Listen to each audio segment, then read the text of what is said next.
twitch.tv/the also on YouTube, also on Hermitcraft. Hermitcraft, TikTok, oh my god, playing Hermitcraft. One of these days I'll get this introduction right. By the way, we're coming up on like the 10-year streamiversary. Like, wouldn't it be amazing if, like, after 10 years I got my intro right? Oh, that would be so amazing. By the way, I'm looking at you. See, look, I'm looking at you. Yo, look at Loglands over here. Oh my god, I've been building. Noises. Let's get away from the noisy bit. We've got bananas in chat from Decanahaven and Estellian. Thank you for the bananas, letting me know that we're live. We've got lots of people saying hello over on YouTube, tuning in. Welcome, everyone. Welcome, everyone. I think I'm just going to start off by placing some blocks. I have a little story to tell you of a very strange and vivid dream that is utterly hilarious. But other than that, I ain't got much planned. We're just dropping in, working on Loglands, and doing what we do, you know? Just making sure I've got all the bits and bobs. Raven X Monster, thank you for the Prime, 26 months. Very much appreciated. I hope you enjoy the stream today. So over here, what we're currently doing, or what I've currently been doing, is doing a bit more of the shape around the bottom where it starts to meet the dripstone and stuff. What I want to do right now, though, is get in here, punch out some torches, maybe start to throw in some dripstone elements too. Like, not a crazy amount, but a few clusters of this I think could look pretty cool. Actually, you know what? This goes a long way to just adding some extra shape and stuff, doesn't it? You don't have to get too crazy with it. Just throw down a few of these and looks pretty good. Let's put a little bit of glowy stuff. By the way, chat, what do you think about this, right? I'm thinking of sealing the top area so that light doesn't come in and we can see what it looks like at night when it's not night, essentially. It's kind of an idea. Anyway, everyone's saying good morning in chat. That's all y'all are saying. So good morning to everyone. Where's the next torch? Up here? Yeah, those dripstones, they're pretty decent. So around here, I think I want to have the... let's do a little bit more dripstoning in this spot too. Let's get dripstoned. Ah, what a joke. Oh, so funny. Yeah, no. My terrible sense of humor. Look, chat, if all you're going to say is good morning, I've got nothing else to say to you. I'm very aware it's morning. I appreciate your polite messages, though, of course. I'm joking. Oh, I got a cup of tea. You've got a cup of coffee and you're feeling alive again. I got a cup of tea, yes. Oh, let me warm my frozen hands because they're always cold, aren't they?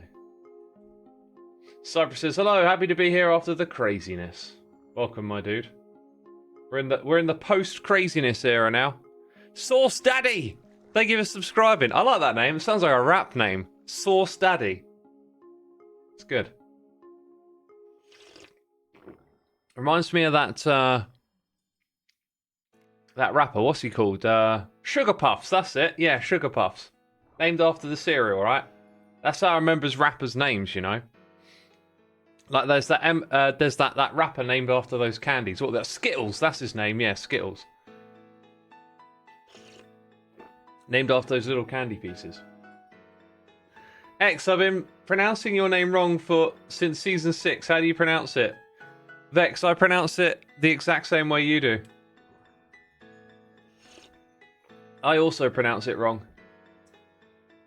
You've opted for tea this morning since it's your day off and you don't need a huge amount of caffeine. Cool, cool, cool. I mean, tea and caffeine is kind of irrelevant. Coffee is where you get stimulated by it. Hey X, I've recently deleted all my scrolling social media to battle internet addiction. I was wondering if that's something you struggled with as well. Doom scrolling is real. Yeah, I wouldn't say I'm battling with it. I think I've been fortunate enough to sort of pay attention to myself enough to avoid getting pulled into it too hard. But like, if I'm honest with myself, like, I could have done better in the past, that's for sure. So I've been fortunate enough to sort of identify that what they're calling doom scrolling before I really got too sucked into it. But it's a real thing, and good on you for, you know, taking some steps to better yourself by getting rid of that stuff.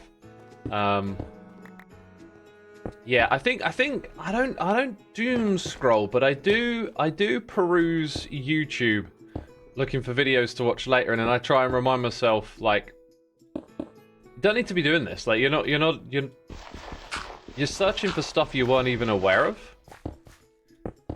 And there's other things you can do with your time other than watch YouTube videos. That's like my one little bad habit. But yeah, I'm super aware of like what doom scrolling is and how it's bad for our mental health.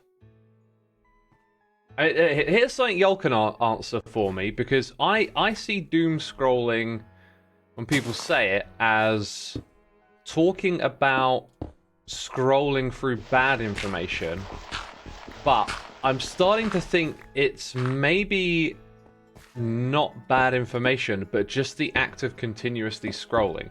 So what does it mean to you? Does it mean continuously scrolling, or does it mean scrolling through bad information? Because a lot of negativity is in social media, right? So which one is it for you?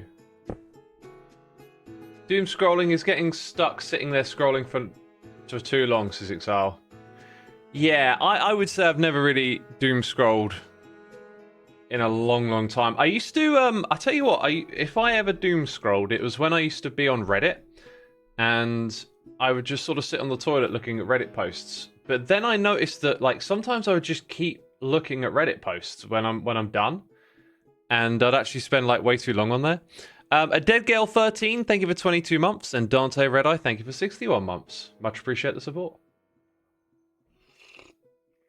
Okay, so it seems like we're talking about the act of scrolling for too long. Yeah.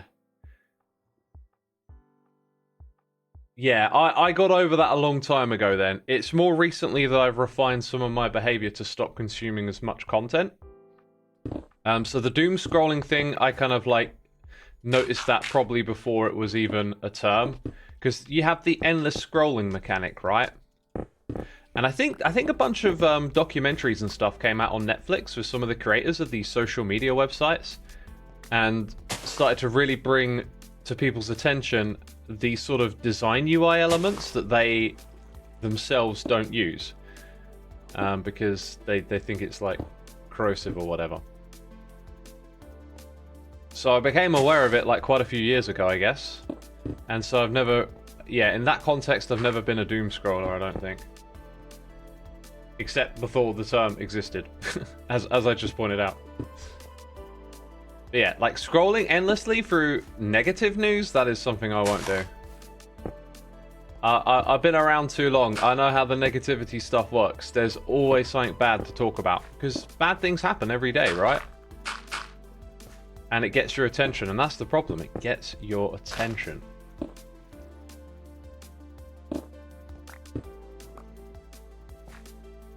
You even deleted YouTube to stop scrolling shorts. However, now I can't watch regular videos. I suddenly find myself having so much spare time. It really makes you realize how much media you consume when you scroll.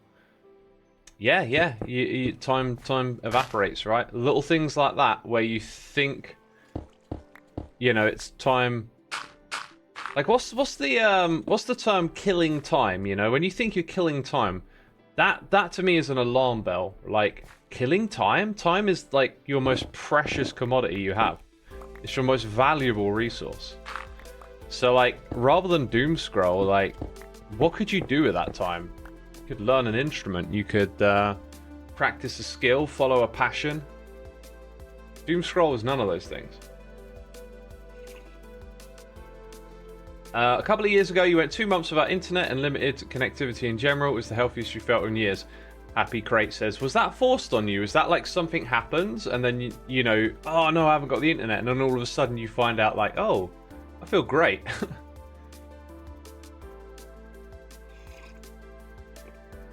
Cuplex says it's still happening. Every time he places or break it, it's playing 2 sounds. Have you opened the stream twice? Hey X, are you active on Reddit? There was a post spreading positivity from 2 days ago. It was so awesome reading everyone's favourite comment from the Hermits. Oh wow, that sounds cool. Yeah, you can find positivity in these places. I'm not active on Hermit. I'm a passive, occasional viewer of the Hermitcraft Reddit, and that's about it. I don't like Reddit because I don't like hot takes and let's say internet comment opinions. Like I don't know quite where to begin here, but okay. So there's this thing. There's a term for it. It's like a bell curve.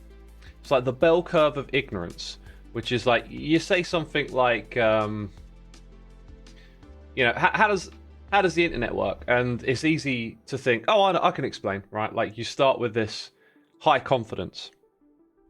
Oh well, the internet is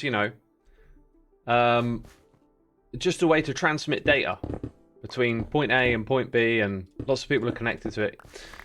But then when you have to explain it a little deeper, when you have to go a little bit further, all of a sudden you dip. It's like, hang on a minute, wait, how does this work? Like, I can't explain like what's going on inside my router or how the infrastructure for my connection to the internet is built, or like the more you know about how the internet actually works, the more complex it is, the more nuance and detail and expertise is required to understand this system.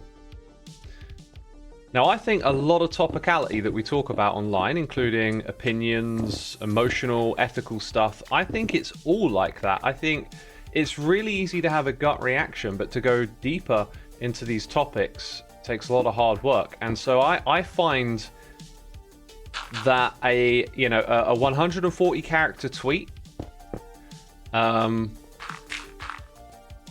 someone's comment on a Reddit post, these feel like really low value ways of trying to express ourselves and share ideas. And they often quickly become emotional and heated. And so I kind of given up on that kind of content, right? Like someone's comment on some ongoing situation, especially from people outside of that situation, it's usually like really low quality, just naturally. No matter what sort of assertions are trying to be put forward, it's just outside. It's at the very beginning of that ignorance curve.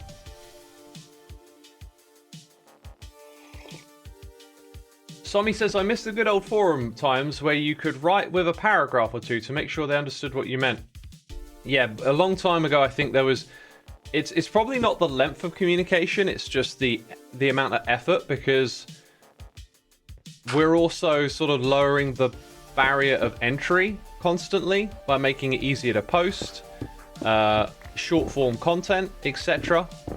That era of the internet, I think you'll find, was like a different mentality going into it to want to read someone's paragraphs and whatnot.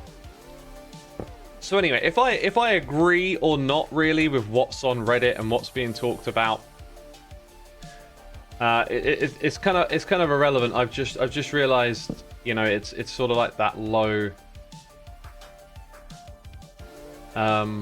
level of content, really. That's how I'd describe it. So I like listening to, as you know, podcasts. I've even started to come to question podcasts a little bit here and there lately with, like, I've heard this talking point that sounds reasonable on someone else's podcast, and then it makes you think, like, you even hear people talking about, oh, but I listen to so-and-so's podcast, and then it starts making me think, how much of this information is like first-hand, or how much is just like being recycled through like overlapping podcasts of similar topicality, So I take a lot of stuff with a pinch of salt now. That's why I haven't been discussing, I don't know, political opinions or stuff on these streams anymore, just because I just kind of realized, like, I know that my compass is in a good spot, like it points in the right direction, like I want to be compassionate and whatnot, but when it comes to getting into the weeds in reality, I think, I don't know. Like, leave it to the people that are actually invested in spending their time. Like, if I'm going to talk about something, maybe I should actually be actively invested in that thing that I'm talking about. And I mean specifically when it comes to, like, political stuff, right? And I'm not politically active at all, so I don't really care for it that much anymore. And reasonable skepticism is the name of the game. Gotta have multiple sources and do your own research, as the only Becca. Yeah, the last bit I take issue with. The idea of doing your own research, I think it sounds good, but like you have to ask, what is good research? I've never taken a course on how to do research, right? And one of the problems with searching online is that it gives you the answer you're looking for, you know? Go search for is the Earth flat, right? You'll probably find websites that convince you the Earth is flat. And that's kind of the issue. You go looking for an answer, but it gives you the answer through the lens of the question. Yo, Fruit Zone, thank you ever so much for subscribing, my dude. Appreciate it.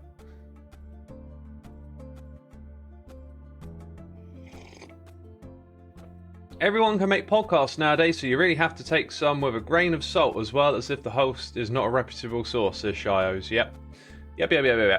You're spot on it. Did you see that gnome trend that brought Dungeon Synth to light again? It was sure nice when it was a trend, says Qualidid Consnet. Maybe, like, I'm aware of quite a few branching off synth styles from Dungeon Synth, like Cozy Synth, and even I've seen the attempt to make Jungle Synth or Dino Synth, right? Like, there's these really obscure spin-offs, but I also have a bit of suspicion that some of this stuff is like a bit more orchestrated by just maybe one or two musicians. Like, there's this kind of appetite for creating genres. So the last time, like, I didn't see a gnome synth thing, but the last time I think were the ones I just said that I really, something really caught my attention. There is another one like really close to the Cozy Synth one. I can't quite remember what it was, but a lot of the what Dungeon Synth can do is pull in what I think is sort of quite like low effort content. We call it content music. Feels more like it's about kind of the charm, the idea of creating like some sort of new genre, but a lot of it doesn't have a lot of depth, and it's easy to sort of mass produce or whatever. So I've seen quite a few of these little things pop up, and I have a bit of a theory, as I said, that it's maybe just orchestrated by one or two people. So I take all of that stuff like with a pinch of salt, I guess. You love the chill morning waffle streams.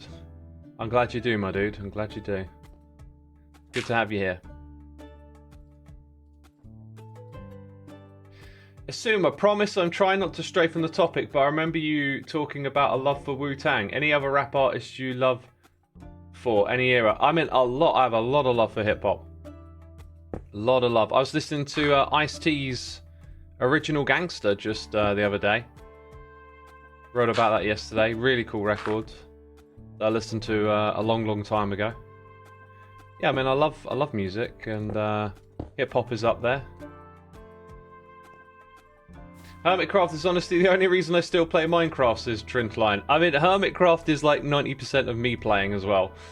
You know, at least in survival, right? Let's have a look at this, because I want to put in some support pillars around here. I actually feel like where I'm at right now is a great spot to do that, so let's pop back. Beastie Boys were good in the day. Yeah, Beastie Boys are awesome. I mean, most of like 90s, late 80s, 90s hip-hop is like my favorite. My absolute favorite. Also, Kendrick's new album. I got to admit, like, I didn't like fully vibe with it, but every time I hear people like praising it, it makes me want to go back and listen to it again, because it was fun. But Kendrick's like a modern artist who I think can capture like fans across the different generations, you know. What was that message about Dungeon Civ again? I'm looking for the follow-up. The only band you ever really gotten into is My Chemical Romance. Well, that is one band out of an endless amount. You should, if you like music, you should get into more than just one band. There's a lot out there to be enjoyed.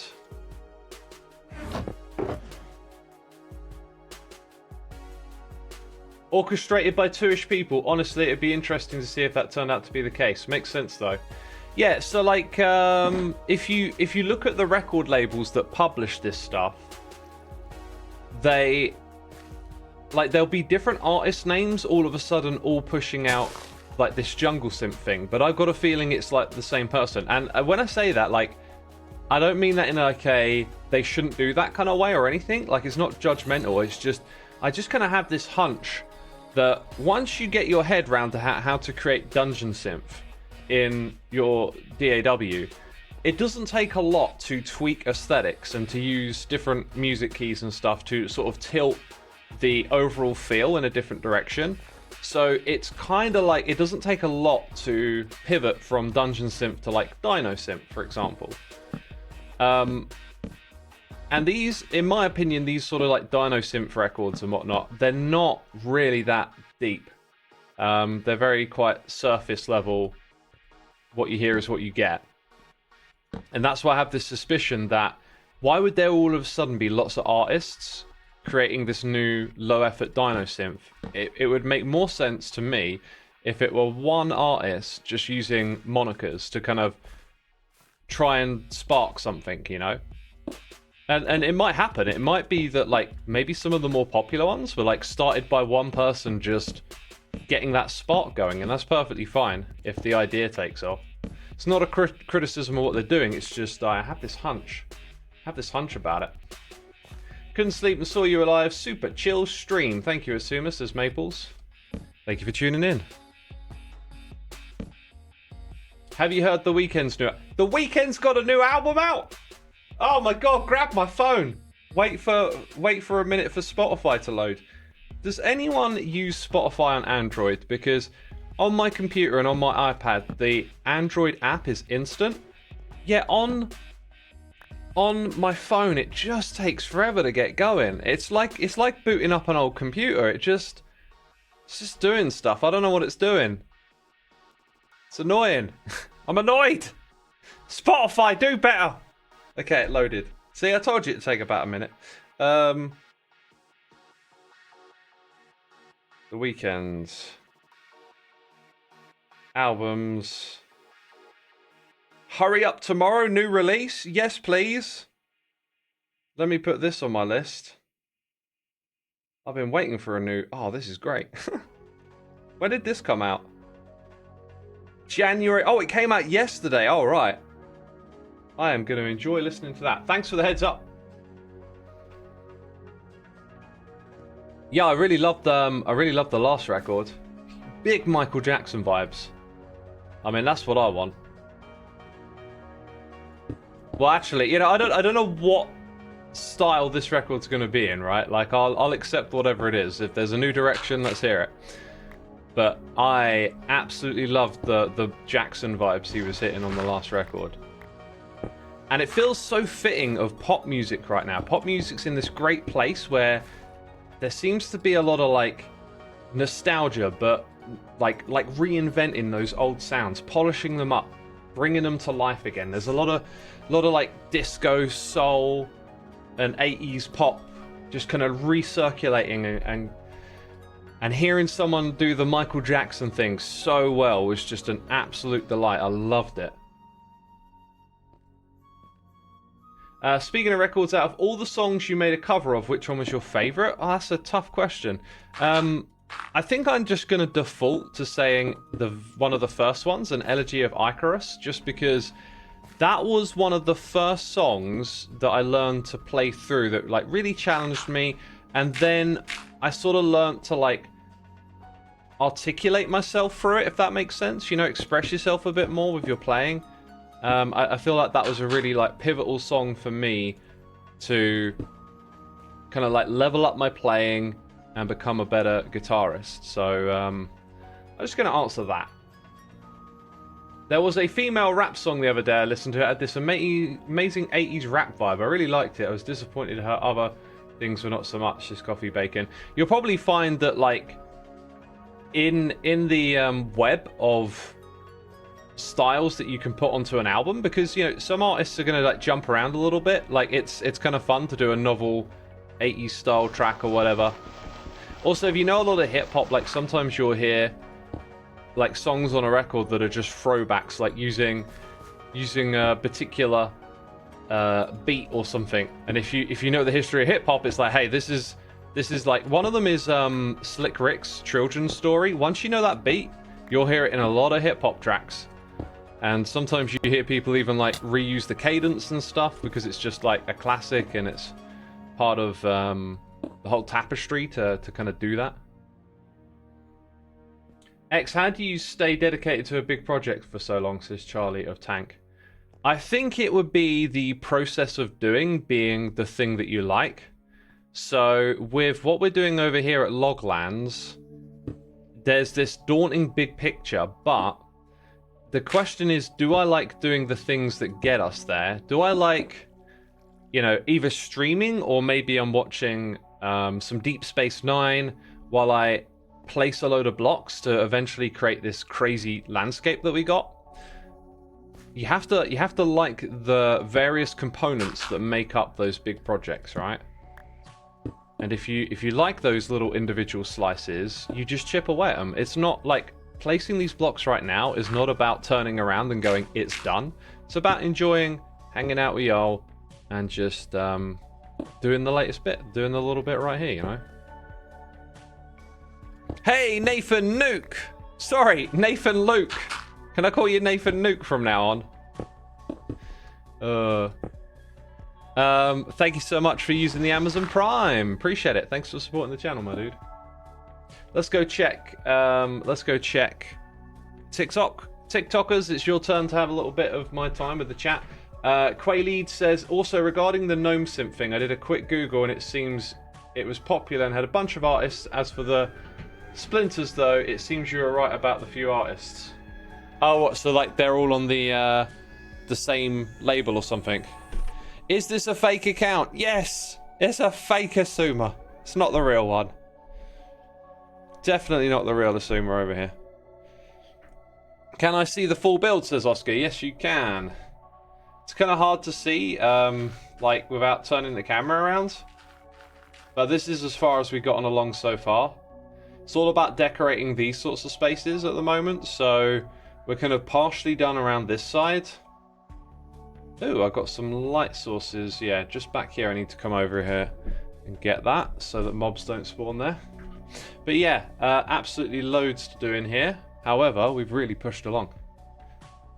You love X's calm sarcasm. It's so unique. Thank you. Unique is good. Chimera says, I knew it was a fake.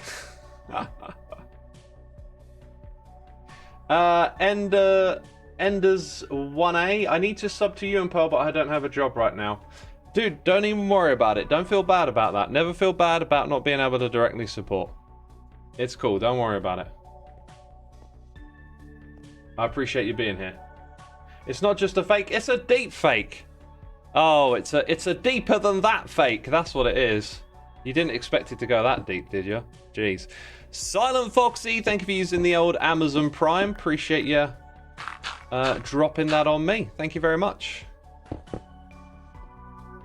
You may or may not have guessed it, but around this area, I think we're going to leave the landscape for now because we've got some pillars and stuff to do, which I might do.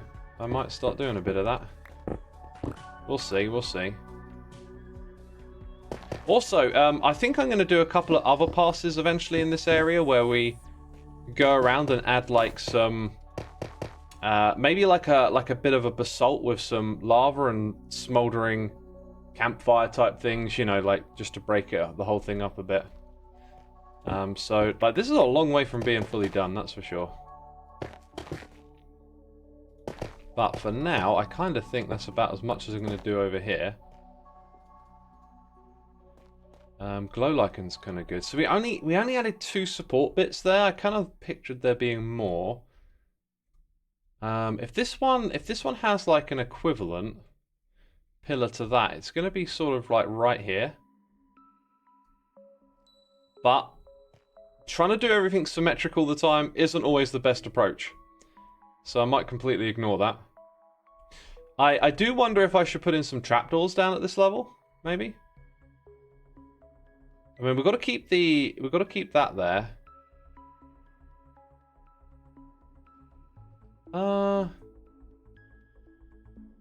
Dude, I wish I had like a full brightness toggle or something.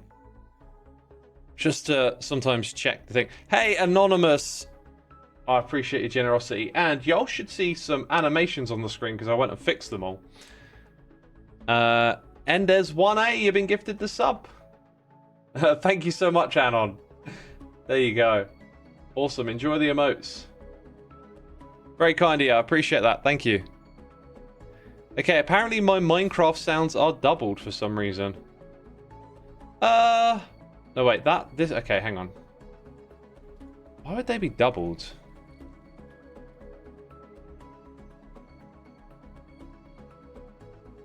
One second.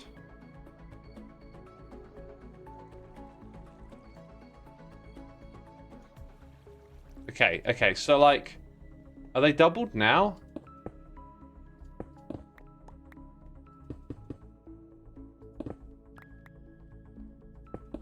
Let me know if they're still doubled. That's weird. Super weird. Right, I think we'll focus on doing the rest of the dripstone stuff next. You think it's fixed now? Interesting, okay. Very strange. Also, yeah, bits like this, we don't actually want them lit up, so that works out.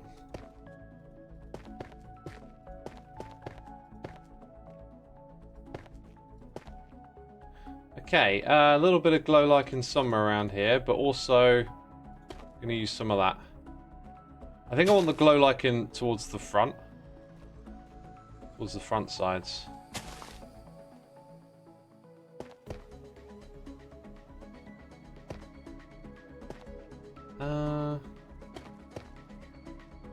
And I'm out! Which is interesting because I don't think I got a lot of those dripstones to place, and I don't have a dripstone farm, and that means I might have to make another farm.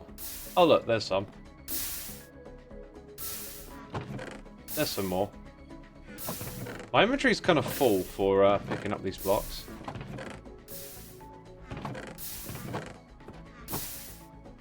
God, it's like 1 at a time. 3. Well, I'll have to remember that I've gotten all the ones from this side, right?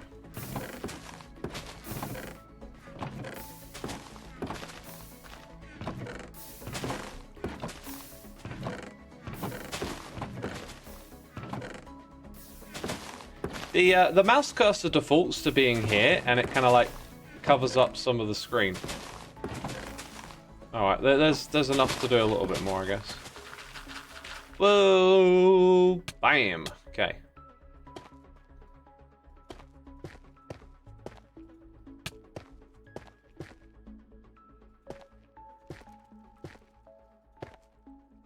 Right, so that's kind of covered up those slots where things can spawn. Maybe just put a couple more around these edges. I also kind of don't want this stuff here. That's good, that's gone. Look at it from multiple sides. Kind of looks alright. There's a little bit down the bottom there that needs lighting up too. So the issue there was just that I chipped away the top and it didn't look so natural anymore. Okay, so the next area to go do stuff at is over on this side, I think. Oh yeah, we've still got some torches to punch out. Let's have a little looky-loo at that.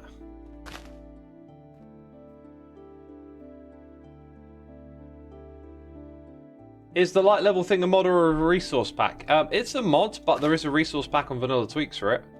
Like the same sort of functionality, at least. That's what you're looking for. So all of this area here would just be dripstone, right? probably a good candidate to add a little, what's the word? Little mini biome thing here, just because it's quite flat, but I'm not going to do that now. What are we working on, says Casey? We're working on the Loglands. Land of the Logs. Home of the lads. The Log lads. Let's see. I guess I'm not really doing much with the wood again, am I? Put that in here then. I've tried to keep these somewhat organized, these shulker boxes, but they are just an absolute mess. Can I see YouTube chat? I can indeed, DC Plit. Can indeed.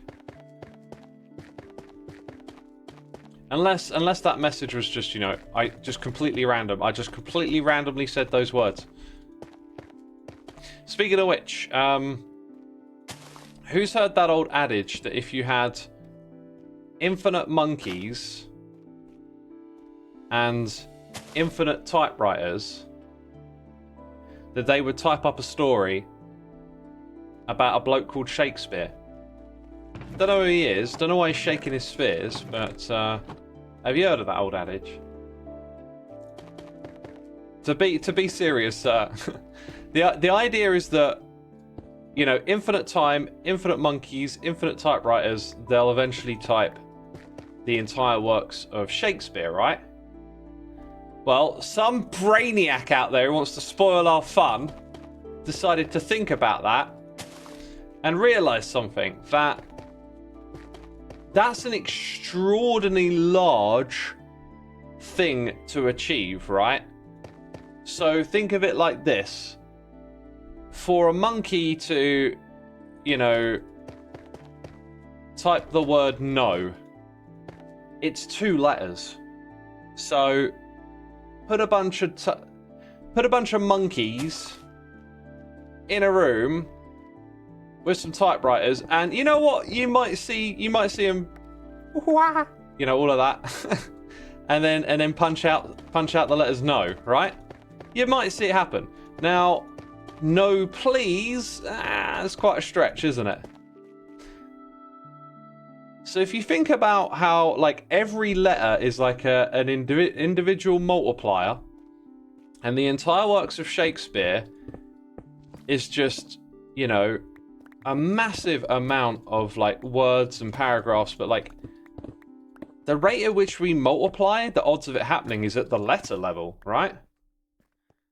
So how many letters does the entire works of Shakespeare encompass? And you get this extraordinarily large number that this person realized that there isn't enough time in the universe for that to actually be true.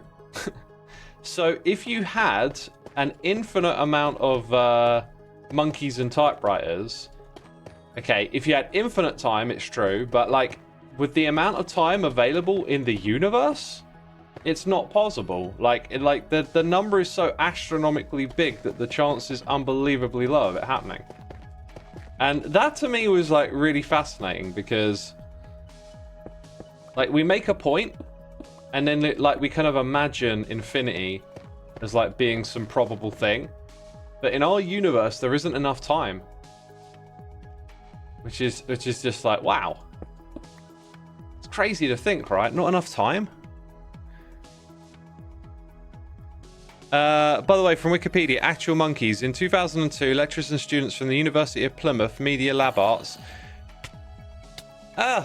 used a £2,000 grant from the Arts Council to study the literary output of real monkeys. They left a computer keyboard in the enclosure of 6 celebes, crested macquaries. This is some crazy language in Pengunton Zoo in Devon, England, from May 1st to June 22nd, with a radio link to broadcast the results on a website. Not only did the monkeys produce nothing but 5 total pages, largely consisting of the letter S, the lead male began striking the keyboard with a stone. The other monkeys followed by urinating and defecating on the machine. So, like, to add in even more, like, problem to this idea is that when we say infinite monkeys and infinite typewriters, right, we are probably picturing the odds as if they are going to sit there and do typing, right? Like, have we even factored in the pace at which they'll type? Because by the sounds of it, they'll produce, over the course of a couple of months, they'll produce, what was it, 5 pages of nonsense? But they'll also urinate and defecate. So, how do we factor that in? It's hilarious. It's a little bit of fun. But I love that someone did that calculation. I really think it's good to do things like that, just because like certain ideas can sort of sit in your head like they're truths, but like when you examine them closer you realize, well, this is actually like a little fable to sort of make a point and teach us about something, but in reality it's not quite like that. And I think it's always better to have a clearer picture of something.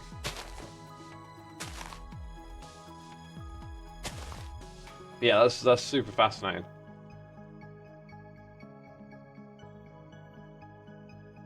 Sounds like Shakespeare. Sounds like a bloke shaking a sphere, doesn't it? I was just being a silly goose. Sometimes when I go to talk about something, I'm like, how can I make this really silly? And just see what happens. It's not always good. It's often terrible, but it's worth a try.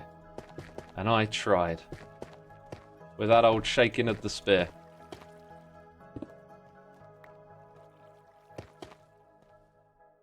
While a theoretical proof in reality, it wouldn't happen as it's too remote a chance, says Dark Beholder. Yeah, however, like, I think the point was, like, the theoretical proof is also not true within the context of our own universe. Like, this couldn't take place in our universe, right? Like, there's not enough time for it to happen or something. Oh, hello. Where did you come from? Just maybe made its way from some safe place nearby into the water. Don't see how it would get in here, actually. That's gonna... Oh, wait, there's this side over here. Oh, look, there's a little thing right here. We should probably go light that up then. Or maybe just block it off. Just block it off. There you go. That shouldn't happen again then. We enjoy a silly goose, says Treble Clef. Oh, I'm glad you do. Because there's plenty of silly gooses going on around here. Do you remember when we played that silly goose game? That was a great game, that was. I haven't felt like doing any variety gaming in a while, by the way. You might have noticed we've just been straight Hermitcrafting a lot lately. Hermitcraft, best craft, right?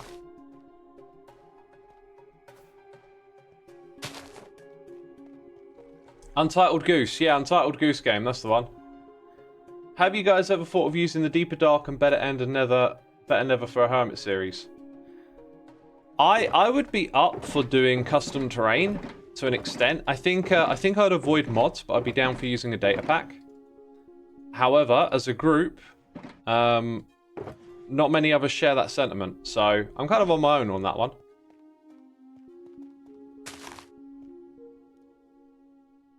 There's also a lot of silly monkeys, except they're all on typewriters.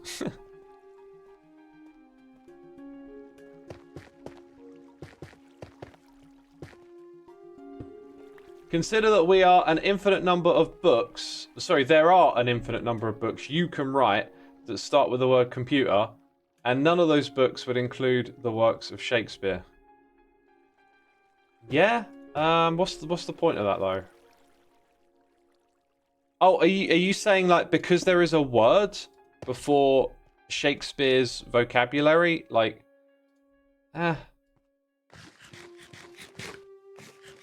X, would you ever play the new Factorio DLC? I saw your old playthrough and really enjoyed it.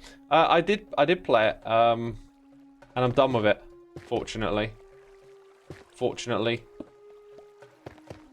I say that because I did enjoy playing it, but somewhere in that game it sort of devolves from a puzzle into like a number goes up game, and that's... I was getting a bit like frustrated with the game because some of it's like the DLC is an expansion for expert players, right?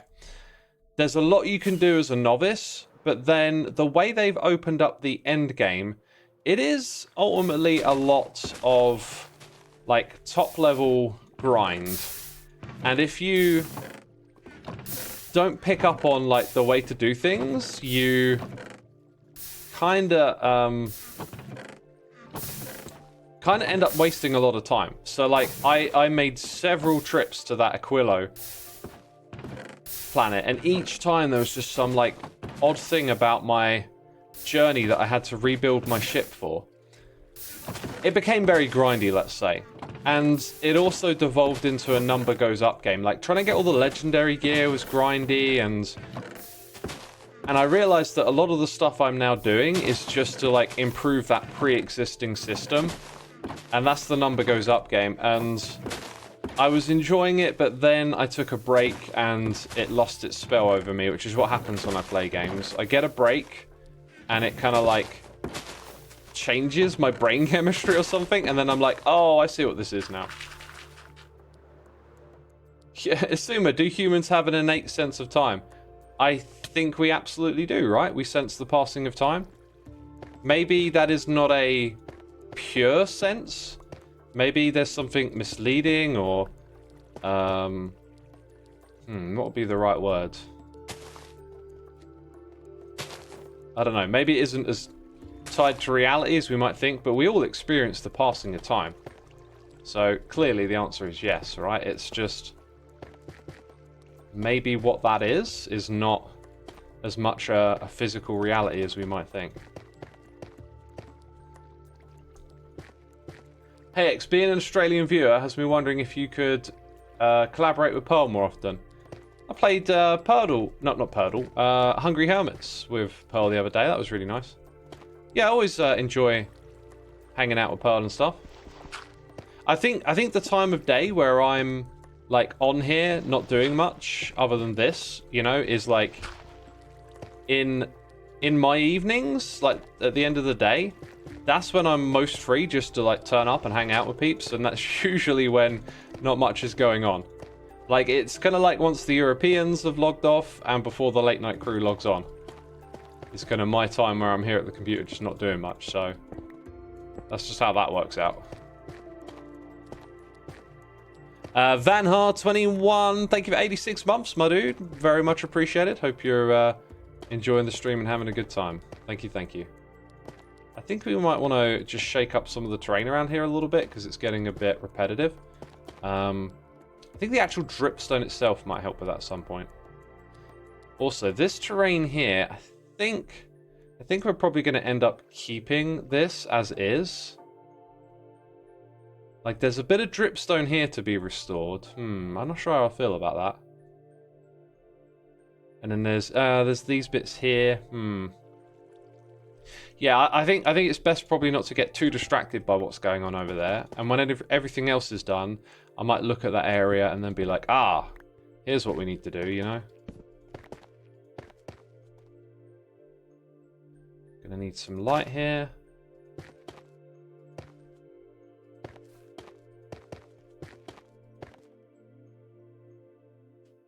Let's see. Another Aussie here. It's funny that I can get to more of your streams despite Pearl only living a couple of states from me. It's really sweet how she tries to cater for everyone's time zone. Yeah, Pearl, I think Pearl sort of has a kind of like a night owl thing going on. I get the impression. Like just to accommodate for being a YouTuber with a bunch of people in different time zones. So if you're over there in Australia, yeah, it might actually be more awkward to catch her stuff. Despite being an Aussie. A fellow Aussie.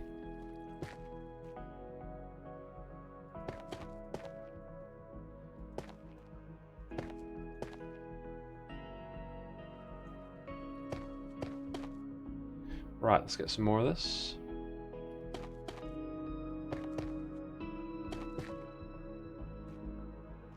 These blocks here, I think I want to replace quite a few of them with the dripstone. That'll do.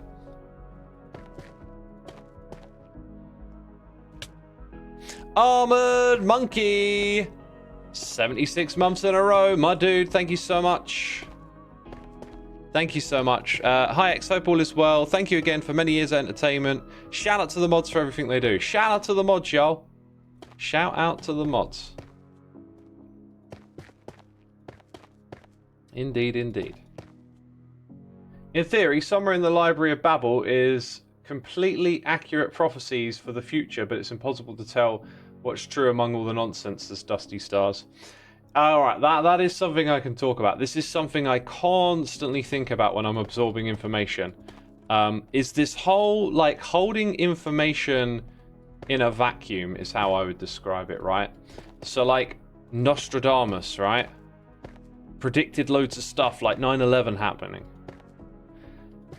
But the problem is, those predictions exist alongside a lot of other stuff that are either predictions that haven't come true, or people don't understand them, or whatever, right? This is something that you want to think about whenever you grapple with information. It's just like, what vacuum does it exist against? Because a lot of the time, people can hit you with some really alarming statistics about something. Like, oh, did you know this thing causes that? But that little piece of information is presented to you with like a vacuum, right? You know, you're just looking at it in isolation, because then it turns out other things might need to be taken into consideration when you're discussing this one little point or thing. I'm talking like science, I'm talking like ethics, anything really.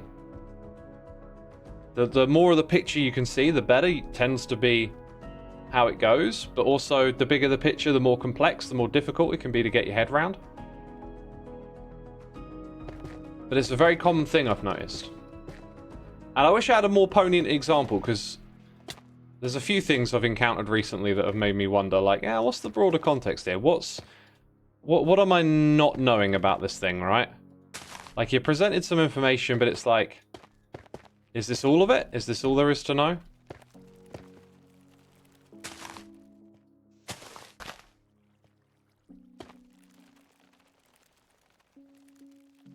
Okay, Warrior says, sorry, I didn't mean to assume or offend you people. I don't know what you said, but if you didn't mean any offense, you know, personally, I'd probably be okay with that. I don't know what you said, though. But if you feel like you want to leave, you know. Forger says, all fine, we're all humans, make mistakes, and words are hard. That is the attitude I like, Forgil. That is the attitude I like. Forgive each other, try to assume the best of one another's intentions first.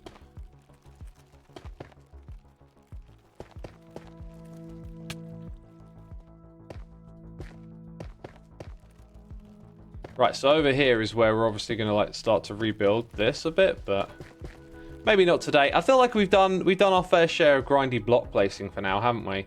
And it kind of says like, oh look, all of this is done for now. Like, that's amazing. That's a huge amount of progress. Let's put a light source up the back here. Chat, maybe you can give me some examples, right? I've presented to you an idea there. Maybe you can think of an example where it's relevant to you. You know, you're presented a piece of information. It makes you feel strongly about something, but then you've only been given that piece of information. It's like, what more could there be to know about this? I like it when people want to be open-minded and be okay that they made a mistake. It usually means people want to do better. Yeah, I like that sentiment. I like the way you said that. Do we have an Indian creator in Hermitcraft? We do not. We do not, unfortunately.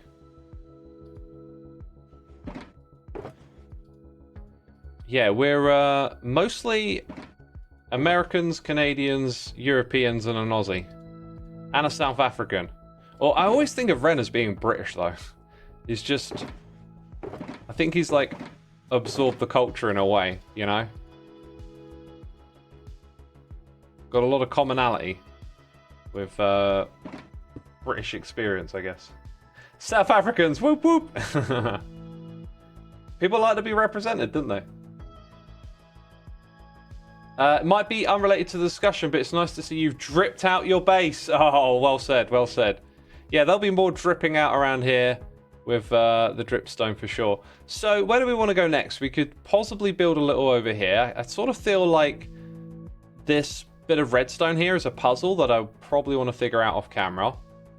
I came to the realization that this thing up here looks amazing and we should actually embrace it as is.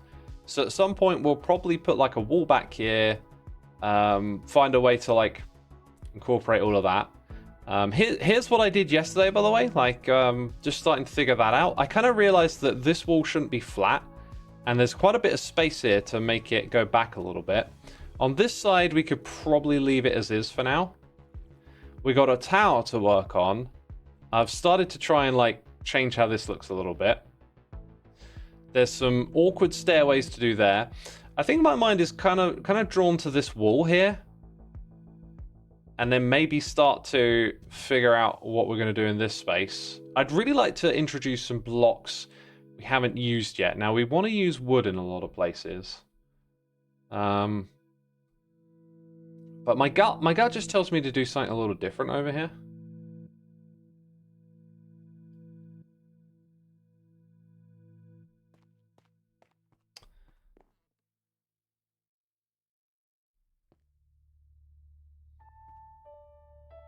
You just joined in, you hear South Africa. Whoop, whoop.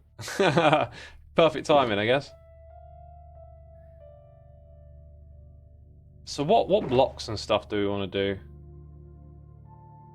I think I want something a little more vivid to jump out of me right now. Like, that's how I roll. I tend to look around, and then when it hits you, you're like, okay, let's go. Dude, there's a shulker. I've been thinking there was this shulker box full of wood, and like, where did it end up? It's here. Dang it. Dang it. Also, we need to put another light source somewhere around here. There we go. Done. Job's done. Predicament. It's 3 AM, but Xisuma is streaming. Do I make the healthy choice and actually try to sleep, or do you watch the stream? Yo, sleep. Sleep is for the weak. No, it's not. Sleep is for the strong, man. I get my 8 hours. I have a healthy sleep routine, you know. I put effort into making sure I get good sleep, and it pays off. You're more focused, you're more energetic, your awake time is just better all around. Go do the right thing, my dude. You know I'm going to encourage you to. Sleep makes weak people strong. Says Jazz House. That I like. That I like. We could continue the deep slate across here and then maybe formalize it a little more. By formalize, I mean sort of remove the randomness. And then I kind of just want to bring in something different. And I don't know what. Now, I want to go do... Oh, do you know what? I can do some creative stuff because... this is spoilers, right? But I updated this server the other day, so I am free to come over here. And, oh yeah, I was working on a dark oak tree farm, right? And I was making some good progress with everything. And then I was like, oh yeah... the leaves. How do I get my saplings back? You know, I want to do an experiment now. I literally left this project knowing if you leave it and think about it, something will come to you. But what if, like, if... Oh, I can already think of a problem. Like, if I drop in 1 TNT... Dude! That was so dumb. There is... Oh, do you know what? I think I punched off a bunch of blocks last time I used this. I think that's the problem. Yeah, I think I kind of like... as I said, punched off a bunch of blocks. Let's go grab a sapling. How does this thing work again? I've kind of forgotten. Yeah, there's a whole system for automatically doing some of this.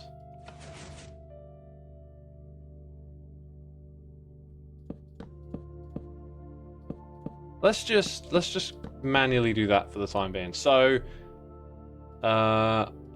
this is just temporary, but now if we've run out of bone meal, there won't be any in here. There is. It's permanently locked because I turned it off. Very smart. Okay, it grows a tree and then it pushed those out. Now it needs me to place more saplings, right? Although here's the thing. Did it push those out? Did that even work? Something got pushed out. We saw something move. Oh. Oh yeah, from testing, I'd only implemented one side. Okay. That's why. You know, I'm just testing to begin with, so I've implemented one side but not the other. Right, so then if we did this again... oh, maybe it didn't work. Let's check it out. Oh no, okay, it's not working. Did I mess up the time somewhere? I need to check that. Need to check that. So anyway, right. Let's turn off our light levels. So this is what it would actually be like. So if I dropped in a TNT up here.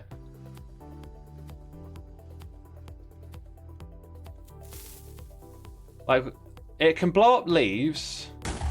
And you could probably quite reliably do that. But then, like, where do the items go, right? You get one sapling back.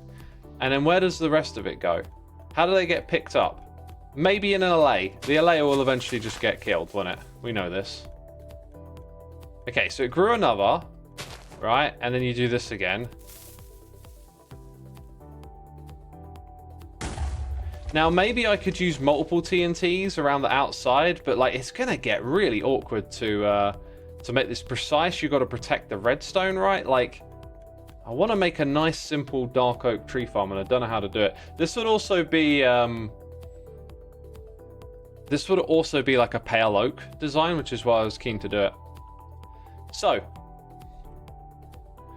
I reckon we're going to use this block in the new area a fair bit, maybe with that. Then let's get some stripped wood. So, you know, we haven't got a mangrove farm, but boy, that would be a nice texture to introduce. Same for cherry as well. And the chacha. Maybe the chacha is a little more farmable. I tell you what, no, we get birch over there, and I've barely used birch. So maybe these two together. Maybe a little bit of jungle. So, like, can we have, like, support pillars that look good next to this block? Like, what looks good? Like deep slate and birch. How do we mix them together? Is there like an intermediary? I'm kind of thinking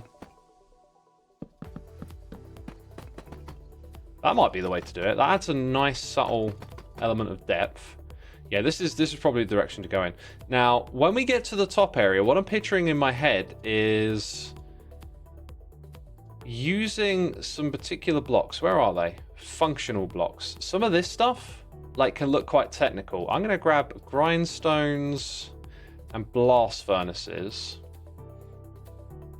So we're going to have like this platform somewhere up here where you go and interact with all of the blocks left to right. Then we're going to have this big wall leading down, and then I kind of want to put something out front like this, and then have like connections like so that go up to the next floor.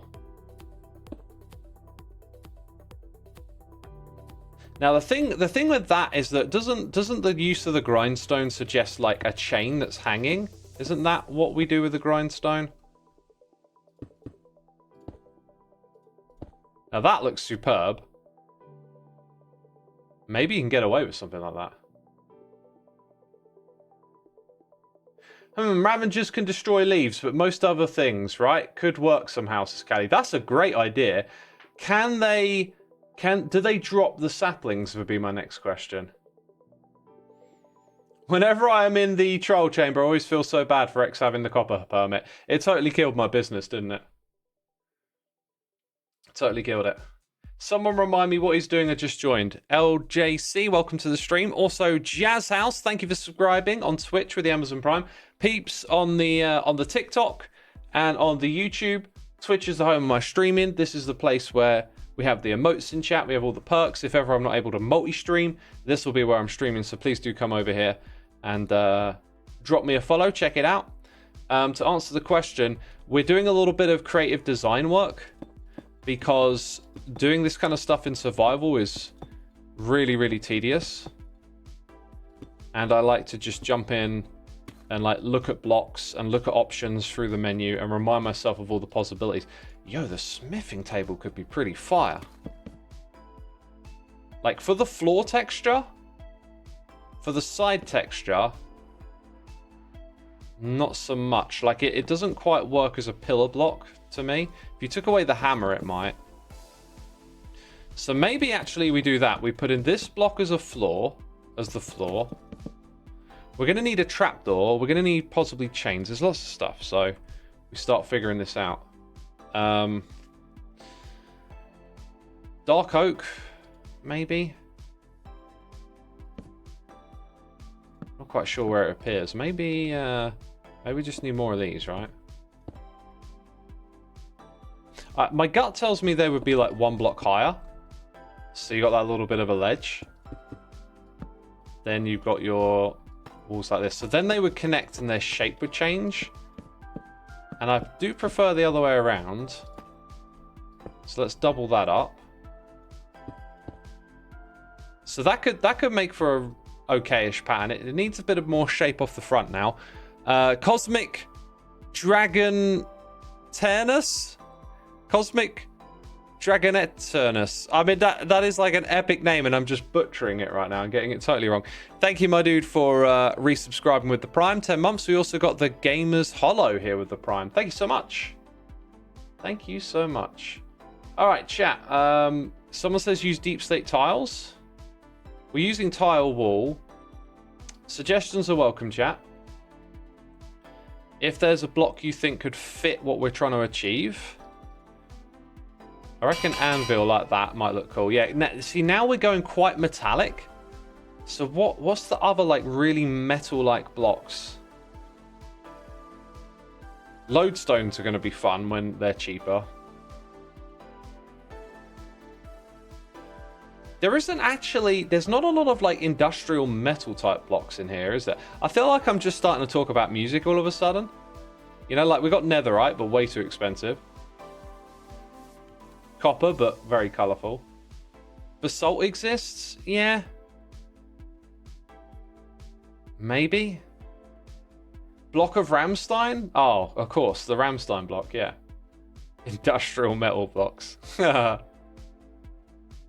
That one might end up looking okay somewhere in the mix.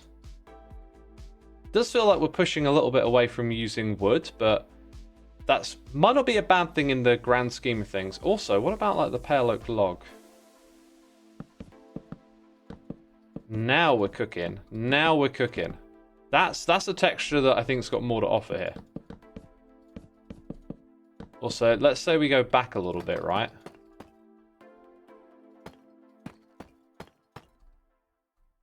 We're gonna have like, well, bye. We're gonna have that at that level.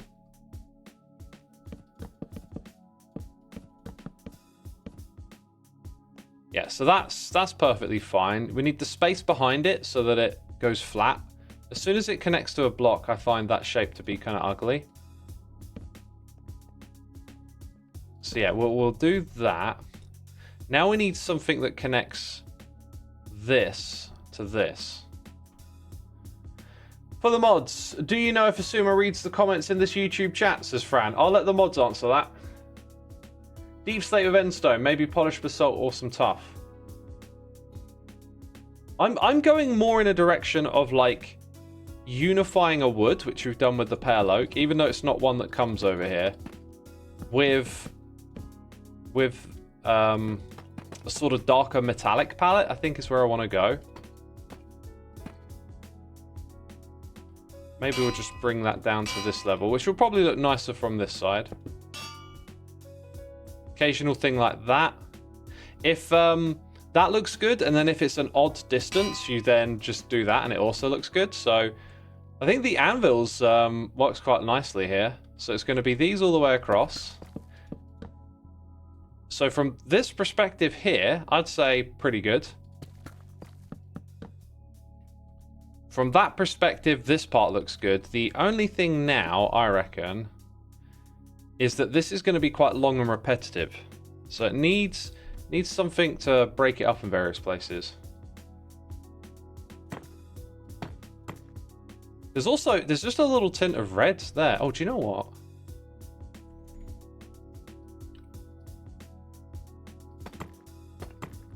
Kind of lines up with that little tint of red, doesn't it? Hmm. Now, trapdoors. That's not so bad. And then what if you had, like... See, that's a little boring to me. Maybe we could get a bit ambitious around here and... Like, at the top, they'll line up, but... Okay, this will work better if I use World Edit for a second.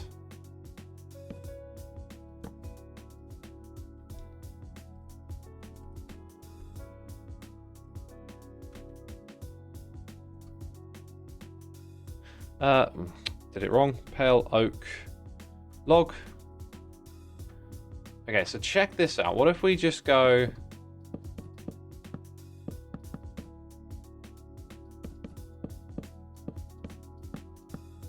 Yeah, gonna have to tweak some of these a tiny bit, right?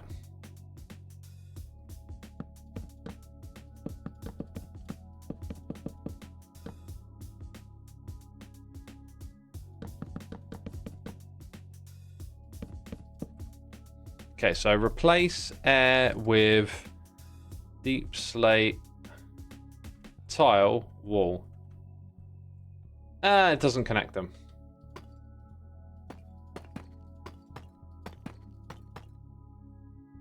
Should I just undo that? Because otherwise I've got to click more to redo it all. What happened there? All of a sudden grindstone. So would doing something like that be interesting, do you think? Maybe these could even connect. That'll probably give us more flexibility. That is just more interesting to look at, I think. That's how I feel about that. Like, having a wall like that instead of the plain repetitive pattern, it's just more interesting to look at. And then eventually it will line up with this bit here, yeah? Crimson logs behind the gaps. What gaps? There's no gaps. Pale oak wood instead of logs. Oh, I want the logs. They match so nice, the logs. Six-sided log. Oh, right. Yeah. I think I actually like the way they pop out just a tiny bit.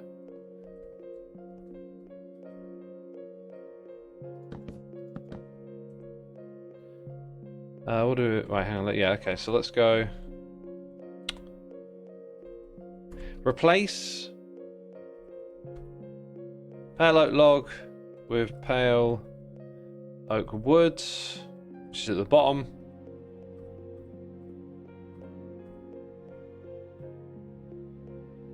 I don't think it... I don't know. I don't think it looks that much better. I kind of like the little pops of colour. Also, what about hanging signs here?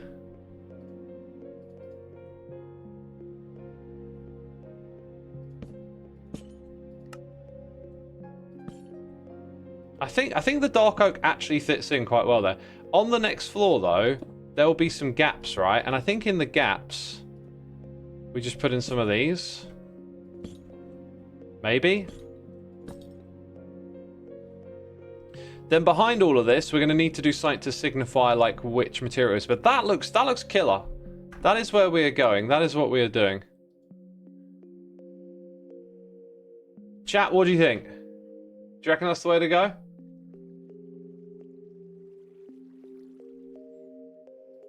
Oh, dang it. Do you know what I haven't considered? The staircase at the front.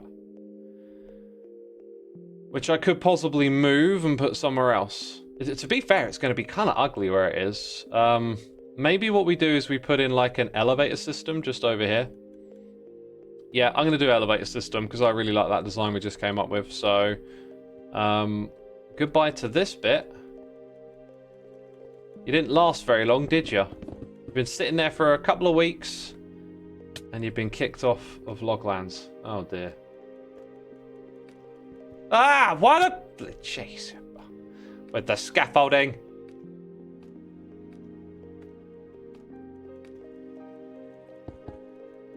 B-dubs would say that to make light stand up, you need darkness. That's what he did with his waterfalls.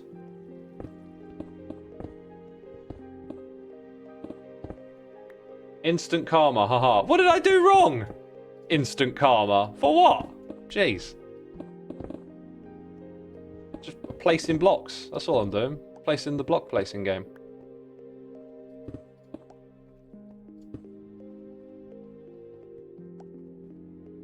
Right, well, I guess we've got things to craft. So we should go craft them, right?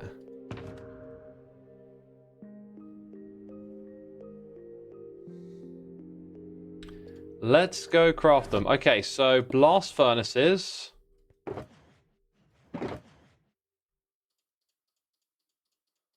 We can make furnaces. Then what do we need? Iron. I think you also need the smooth smelted stuff, right? That'll be more than enough. Gonna run low on rockets here eventually. Yeah, this stuff right here. Maybe don't take all of it because, you know, don't have all the inventory space over there. I've never actually seen your base, X. It looks very organised compared to the other hermits, says LJC. This isn't my base. But what's funny is that my base is really organised. I love the layers of irony here.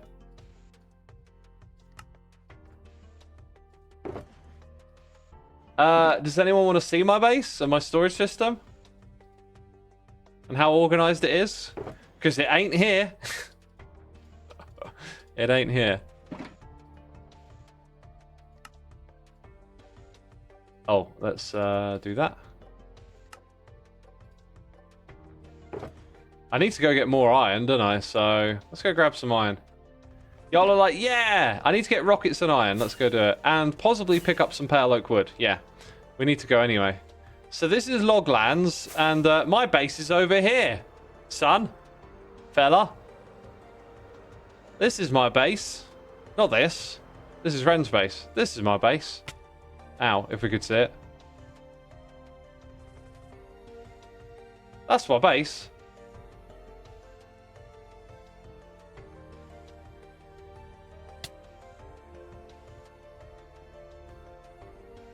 Right, and this is the storage system. This is the heart of the base. Currently, there's shulker boxes missing because we're doing lots of stuff over at Loglands.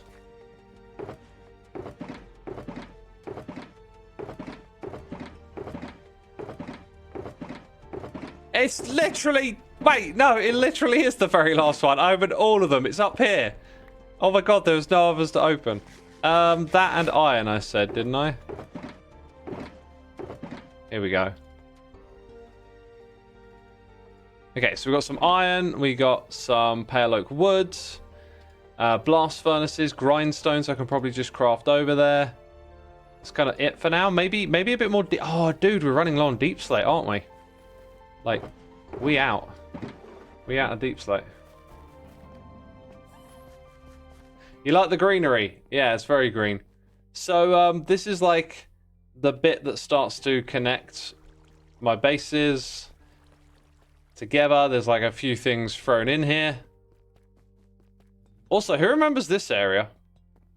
Well, when I say this area, why would there be like one torch there? What I don't mean is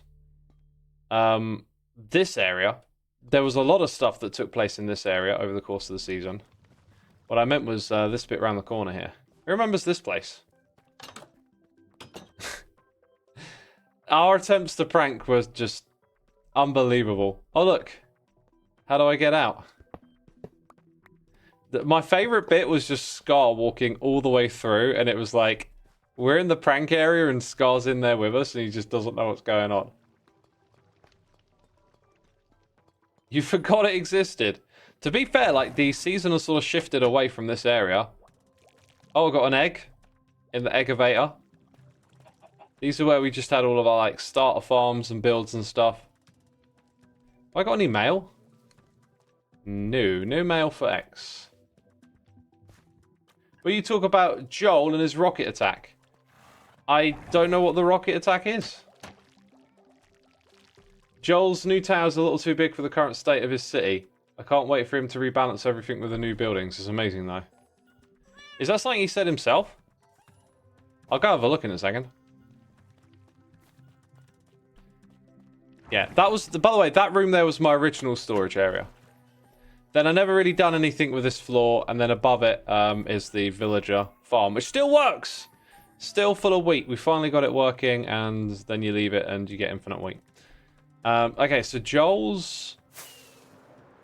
I can see how it's bigger, but like, if you consider that we're probably at like the halfway point of the season, there could be a lot more stuff here. I do think if this were like over the shoulder there, in that space, it would probably feel a little more fitting. I think if there's going to be like more towers just around it on the outsides, it would definitely fit in. I don't think it's too big. It's just, it feels a little isolated because it's like the last bit over here. Also, this tower is just like really cool. It's interesting what you do when you just build with one material. Oh, there's a bit of terrain here as well. Sweet.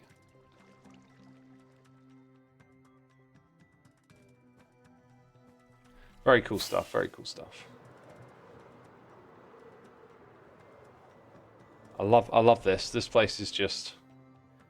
I want to learn from Joel next. I just get this feeling of like... There's no planning here. He just knows how to put blocks together. Because I think when you get up close, it looks a lot simpler when you just focus on smaller sections of it, right? Like there's not like crazy texturing going on. There's just a good sense of like how shape works and how to fit a few different materials together. This is a great use of moss, by the way, the new pale moss.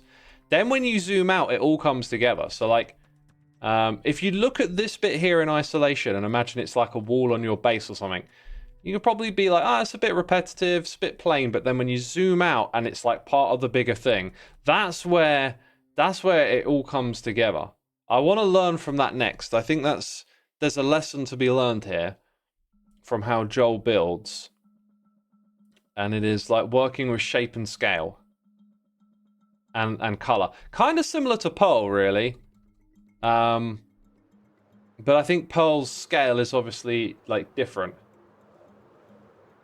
But yeah, lots to be learned. Like this is how you get better at building. You pay attention. And you try and learn from other people, right? And who better to learn from than the hermits? Ow. Okay, so we want a few more anvils, I think. Maybe not that many? Make a stack or something?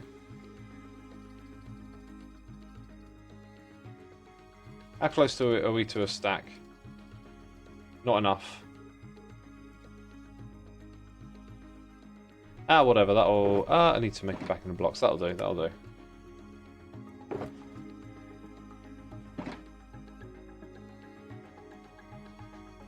Oh, X, by the way, you never told us about that dream. Oh, Callie, I don't even know if I can now. I don't even know if I can. It was such a weird, silly dream. It's something I need to do probably while I'm waffling. Maybe if I break down what I'm going to do next into simple tasks, I can focus on that at the same time. I don't have another grind job out here right now, though, right? Like, there's not even like a space to dig out. I mean, I could do some moving of items around, I guess. Move them into shulker boxes or something. Oh god, this dream. Okay, right, so I watched this documentary on Channel 4 about Marilyn Manson, specifically about all these allegations that have come out. Well, so far it's not specifically about these allegations, but it is about it's leading up to that. And at various points in the first episode, it does actually talk about it pretty directly now I think about it. But it's trying to paint like the broader picture around who he is and stuff. And I never really gravitated to Marilyn when I was young. It was only like 10 years ago or so that I was like, you know what, I never liked this guy's music for some reason, and it struck me as being a bit of a sort of like an opinion that I put in my head and that I didn't really have a reason for. And so I was like, do you know what, I'm gonna go listen to like Marilyn's records. And I knew a fair bit of it because all my mates listened to his music, and I absolutely love it. Like now I just adore his music. I think it's fantastic. So yeah, so now I'm quite interested in watching this documentary, and I gotta say, like, in it, like, I always, even when I didn't really like him and his music much, like, I always thought he was a really, like, bright, articulate person. But now when I hear some of those old interviews with him, I'm kind of like, this stuff sounds really smart when you're young, but you get a bit older and some of the stuff he says is not, I don't know. There was just one or two things they showed in that documentary where I was like, yeah, old me would have thought that was, like, really smart, and new me is like, Anyway, so watching this Marilyn Manson documentary, just, like, it put that in my head. That's what my brain's thinking about, all that Marilyn stuff or whatever. So, my dreams are very vivid, and I think that because I like watch a movie or a show every time I sit down and eat, I think my brain uses that kind of format to process stuff, because I keep having dreams with just, like, they feel like they're structured to be a movie or something. As if, like, they're sort of presenting themselves in that format. Oh, I think I need a lot more of this wood. Yeah, I need a lot more of this. Loads more of this wood now I think about it. So because of that, my dreams, they tend to have, like, a bit of structure to them that you can follow. It's really weird. So in this, and this Marilyn Manson thing is really weird, okay? So I'm dreaming that I'm sort of watching a documentary with someone, right? And Marilyn is in his, like, mechanical animals, Bowie-inspired era. He's half naked. He's being really weird, as always. He's on roller skates, and, like, there's this photographer woman who's, like, taking pictures of him, and then he sort of, like, jumps over her, but really lazily, and hits her, and she immediately calls him out on, like, you did that deliberately, right? And I think this is, like, my brain trying to process how he treats certain people when he's got power over them. Like, here he is, you know, the big rock star, and people are working for him. Like, I think that's just my brain thinking through those ideas. And this is how it manifests into a dream. Right? Oh, I should have got more of that. I did just say I'd get more of that. Birdie J, 373. Thank you for gifting a sub to Sommy MP3. It's all three around here. Appreciate you, my dude. Thank you for supporting our community. Very much appreciated. My dreams are straight up nonsense but adventurous, and after waking up, they make no sense, says Mia. I sometimes have ones like that, but because my dreams have a fair bit of structure to them, and also I pretty much remember what I dream every time I wake up. If I started a dream journal, I think I would probably just get even more connected to these dreams or something. But to me, I don't think dreams are like a subconscious message or like there's some stored deep meaning for you to extract. I think they are quite literally your brain processing all of the things that you've been thinking about through this, like, fluid hallucination of the dream state. Now, that can actually be helpful for you because there can be subconscious things. It can illuminate stuff for you that you may not have been conscious of, but I don't think it's like some mystical intentional force that is, you know, out there bestowing some dreamy wisdom on you or whatever, right? I don't think it's that. So anyway, so this happens, right? And immediately it then cuts to a room full of these women who work for Manson, like, calling him out on this and saying, like, this is how you treat us and la la la la la. Again, it's just my brain processing that aspect that was presented in that documentary. But then, this is where things get unbelievably weird and really gross, and this might make you cringe, and it probably should. For some reason, I was more fascinated than cringed, but one of the women is, like, standing there, which she's got, like, this, like, a coat on with a strap over, and all of a sudden she, like, has, like, this reaction, like a snort, and a bunch of, like, yogurt-y pink goop shoots out of her nose. I don't know why my brain's creating this. Shoots out of her nose onto her top, and she's all embarrassed. Oh my god, goes over to the sink to, like, clean herself up.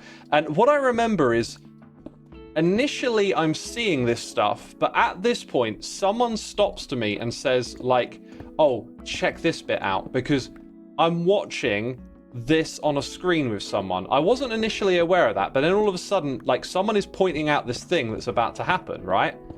I don't ever see this person. I'm not really, like, fully aware of the screen that I'm watching it on, because it's more directly, like, real, as if it's happening. So yeah, someone has pointed it out to me, and then they're like, oh, and it's going to get a lot worse, right? So this woman goes over to this sink trying to clean herself up, and then she, like, froze up a little bit, but, like, this one little burst of throwing up is just a massive, like, beyond the capacity of your belly flood of this big, fluffy, fleshy, yogurty pink goop that's got, like, muscular, like, reddish, muscular, like, hives or weaves in it, and, like, nipples, like little nipples in it as well, right? So there's this big mound of this just absolutely horrendous, like something out of a horror movie, fleshy, weird material, okay? That's about to get a little bit weirder, unfortunately.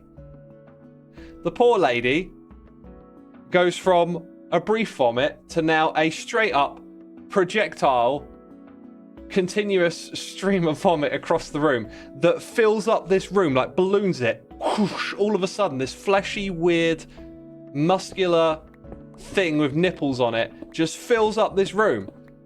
And it is just horrendous, right? And then it sort of cuts to like a news report. So again, it's like the whole documentary format. Cuts to a news report.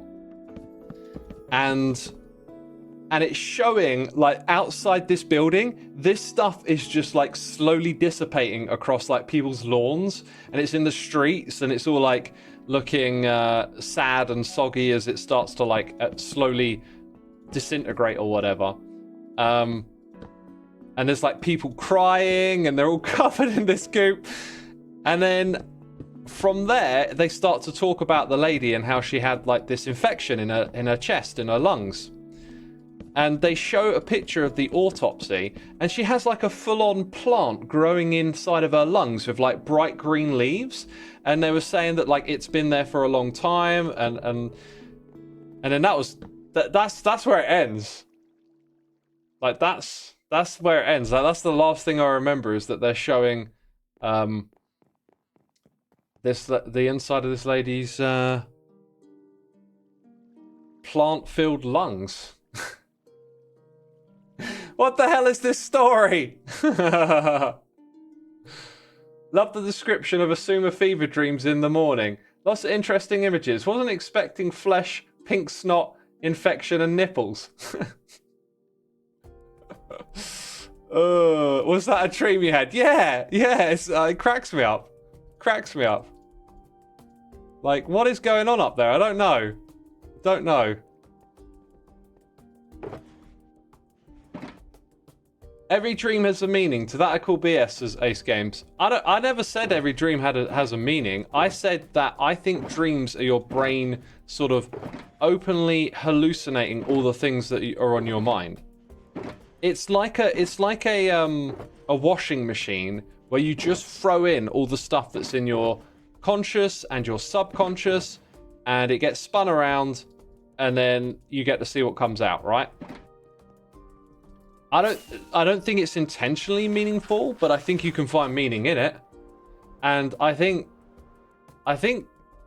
all the horror stuff with the throwing up, I think that's just my mind is always like drawn to like creepy, weird, dark stuff. When I was younger, I used to like look at lots of terrible stuff online, and I don't do that anymore because it makes me feel rotten. But a less extreme version of that, I guess, would be like classic horror and gore movies like what was that one that Peter Jackson directed? Like there's a scene in that where like someone chainsaws a crowd of kids or something. It's like crazy wild. And I think my brain is always like fascinated by like spectacles like that, when you see them in movies. Sounds like a bit from a B horror movie. Exactly, yeah. So I think it's just some sort of like some B horror movie type stuff mixing in with this Marilyn Manson thing that's been on my mind. You know, that's like it's not that deep. Wait, did I put all the anvils in here as well? I think I did. And there's grindstones in here. We need those. And then maybe start to work on the pale oak wood. Get some deep slate tiles. Got to find those. Yeah. Anyway, main... Oh, Brain Dead from Peter Jackson. That's the movie. Yeah, that's the movie. There's like this scene in it where all these... I so long ago since I... Or was it called The Frighteners? I think it might have been called The Frighteners. Anyway, there's this scene where all these like weird, deformed alien kids or whatever. I forget what it was all about. But they get like chainsawed. It's like this chainsawed? Sorry, lawn mowed. They get like this ridiculous scene where there's all this fake like gore and blood and stuff going everywhere. It's wild. It's wild. And so yeah, my brain has like a bit of a... Oh, I'm gonna have to go mine some deep slate, aren't I? My brain has a bit of like a fascination for those sorts of things. So it doesn't surprise me I would dream something like that. Like if you're someone who hates horror and never goes near any of those sort of gory B movies or whatever, you're probably not going to dream of that kind of stuff, right? Like it's not in your wheelhouse of comprehension. That's why everyone was apprehensive about Peter Jackson doing the Lord of the Rings movie. He's done mostly oddball stuff before. Yeah, it's interesting though. Like I think if you gave someone who did those kind of movies a completely different thing to do, like what are they apprehensive about? Is it just maybe thinking that sort of cinema isn't, I don't know, going to produce the kind of talent that you need to direct Lord of the Rings? Or is it that they think he's going to turn it into a gory B movie? Because Lord of the Rings gory B movie edition would be kind of something I want to see.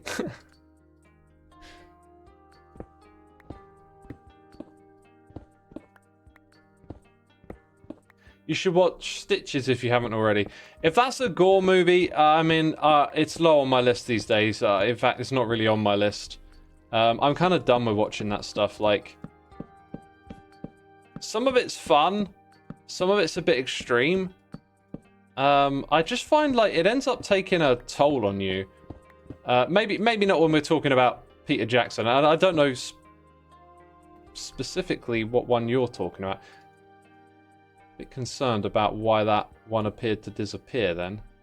Shouldn't disappear landing on a composter. Yeah, I guess some of the fun stuff I could watch, but I generally just shy away. If there's some new like Lars von Trier movie or whatever, I'm just like, nah, I ain't got time for this because that stuff's heavy. And for some reason when you're young, I don't know, you want all of that. What about Saw? Only gore movie you actually like, but it's becoming goofier and goofier. I loved the Saw movies back at the time. And I kind of want to watch Saw 10 because I've heard really good things about it. But again, kind of low priority. I think I'd rather just watch some drama movies or been watching Star Wars. You know, some lighthearted stuff is good too. I did say I wanted to talk about my air quotes hot take on the original Star Wars. I genuinely think C-3PO is just an absolute delight.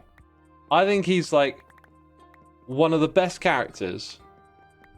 And not like, I think when people talk about like a character, they tend to talk about characters they identify with or want to be like. I don't look at it that way.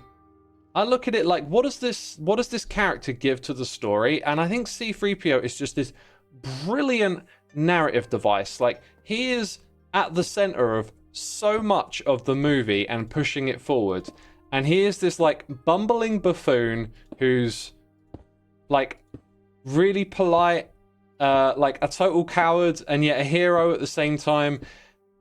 And I just think the way it all comes together is brilliant. And him and R2-D2 as like his psychic, they just make for so many funny moments. And they really push the story along.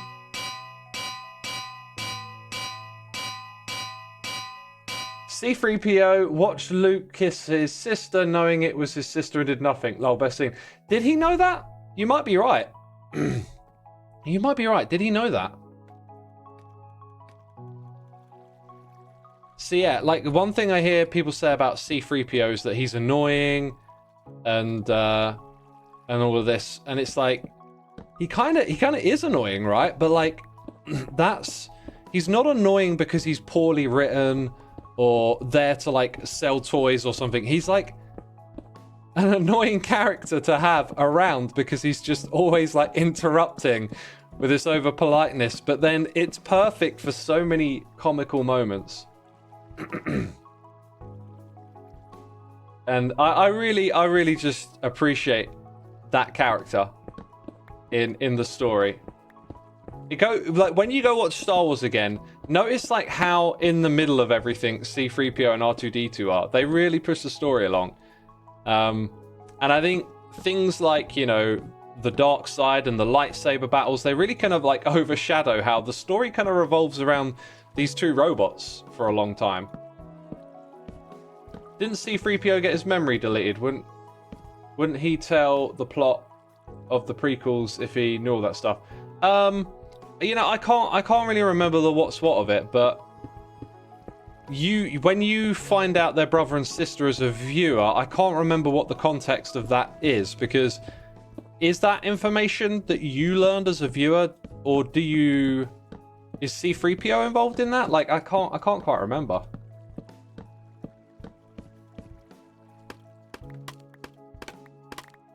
I can't quite remember. Oh, I still got a little bit of building to do up there, haven't I? You feel like you're watching a Scar stream. I mean, I will run out of fuel pretty quickly on talking about Star Wars, right? It's just because I decided to rewatch them recently. And I've finished the 8th movie and I've got the 9th one left. And watching the 7th one is weird. It feels more like a remake, because it just follows so many beats of the original. And the way they bring in the New Order and the rebels become the rebellion, it just feels like they've like rehashed the same ideas. The first 3 movies kind of go into this more political realm with the backstory, and I can't help but feel like maybe there would have been an opportunity to like open up some new avenues for like the series to go in, but instead it feels like they're just rehashing the same dynamics of 3, 4, 5. So 6, very enjoyable, but feels like a remake. 7 is pretty poor, and I noticed they start to do a lot of the kind of like over the top special effects ridiculousness stuff, and it just starts to lose its gravitas, unfortunately. You couldn't finish watching the new ones. Did you get through 7 at least? I think 7's decent, but it's just feels like a remake.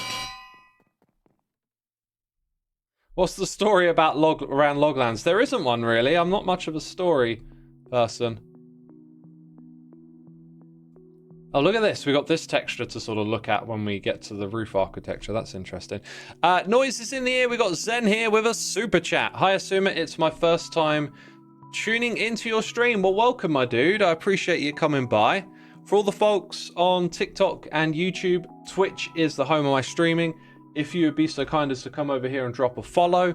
If ever I can't multi-stream, then you know, this is the place I'll continue streaming. This is where our community is. So we'd love for you to come be a part of it. We got Chiggin here with a tip saying, good Sunday X. Thank you for being awesome, and I hope for another Soulside Eclipse album this year. Curse of the Eclipse is such a great vibe. Reminds me of gaming days of my youth and metal CDs in the background. Oh, love it. Dude, that's great. I love it. Conjures those sorts of memories. I will tell you all something right now. I hinted at it in another stream, but I don't feel like I owe myself anything. I don't feel like I owe anyone else anything when it comes to music. I just enjoy creating and writing. But recently, something really clicked for me when it comes to writing music, and I've just found my way to doing it how I used to do it. And I've been putting together a bunch of riffs, adding drums, adding synth lines. It actually it all started because I got the old keyboard from my parents' house at Christmas. I was playing on it with my nephew and niece and showing them how to do musical stuff, and then it just like it hit me. This instrument was a big part of making music for me, and where I've got my MIDI keyboards, I don't have quick enough access to sound and sounds that I like, that I can just roll with whatever's hitting me and inspiring me. And so I got the keyboard, and it has totally just clicked, and now I can just write and do stuff, right? But here's the thing. Initially I didn't want to talk about it because I didn't want to like jinx anything, but I kind of realized I don't care. I am not trying to make another record. I am just writing music for the fun of it, and I will continue doing that. That might lead somewhere, it might not, but I found the thing that like I found the missing element. Strange enough, it was just like that keyboard, because it's got like a drum machine and stuff on it, and I forgot that I used to like jam with the drum machine. And although I've done that with other options, like you can find drumming jam tracks on YouTube, and you can make your own beats in Fruit Loop Studio, for some reason this keyboard just has like the charm that gets my brain, you know, it might even just be a case of it puts my brain back into that old space because of how familiar that is, and then that enables me to write. But either way, I've been writing, I've been enjoying it, and that's the end of the story, really. Like, don't expect anything. I'm not asking myself to do anything. I'm not creating a deadline. I am just having fun. Yo, we got Static Void 83 here with a tip saying, if you saw, now see Saw 2 too. I've seen Saw. I saw Saw. I've seen Saw 2 too. And Saw 3 is free to watch on something. I don't know. Netflix. It's not. I made that up. Thank you for the tip, man. I've seen Saw 1, 2, 3, 4, 5, 6. And then I don't think I've seen 7, 8, and 9. By that point, I'd sort of been like, I get it. I think one of the problems for me with the Saw franchise is that it goes a little try-hard on the storyline of the character, and sometimes it's like, I'm just here to see traps, you know? Like, you don't need to keep weaving this backstory and... Oh look, more cobbled deep slate, that is perfect. You don't need to keep, like, fleshing it out as if there's, like, more and more layers to unearth, and oh my god, can you believe it? Like, the twist is great in the first movie, but, like, after that, it's like, we're here to see traps. That's how I feel.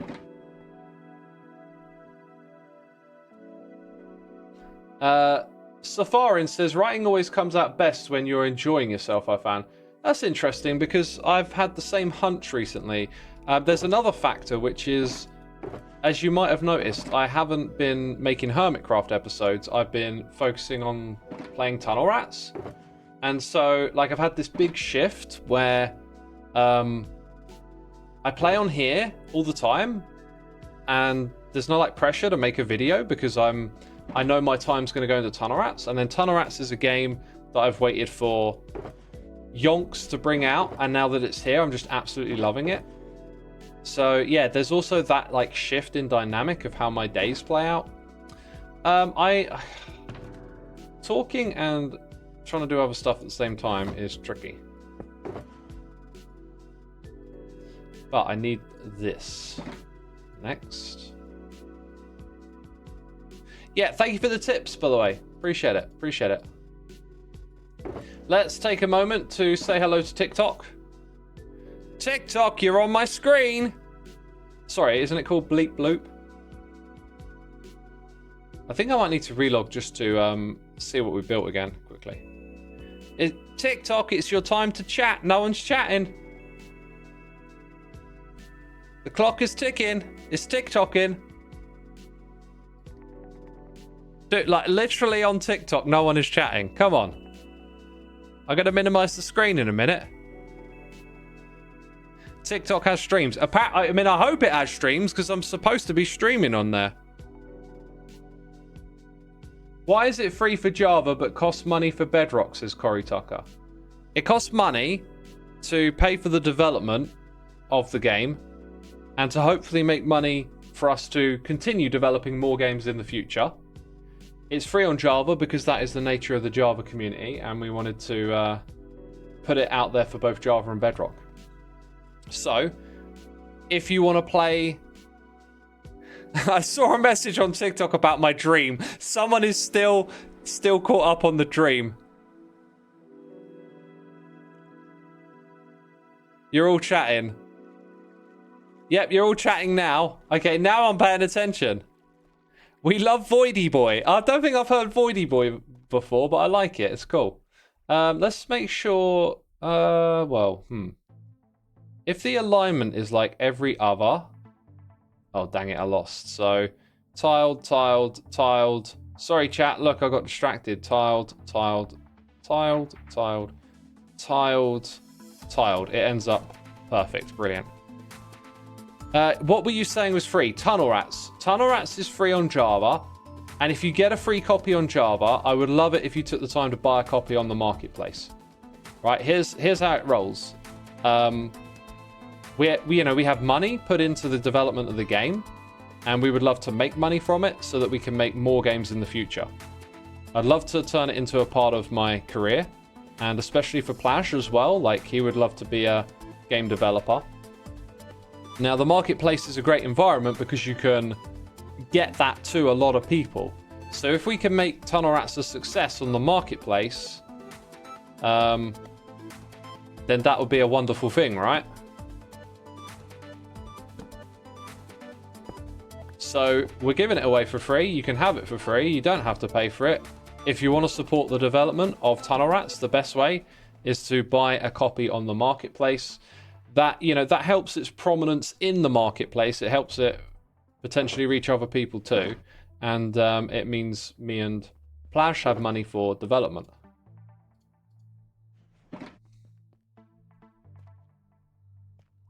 Voidy Boy, need to add that to the pronunciation and names list. Go for it. X, do you still keep in contact with Seth Bling, Ant Venom, and Captain Sparkles? I've never actually been in contact with Ant Venom and Sparkles. I like those guys. But yeah, I've never been actually in direct contact with them.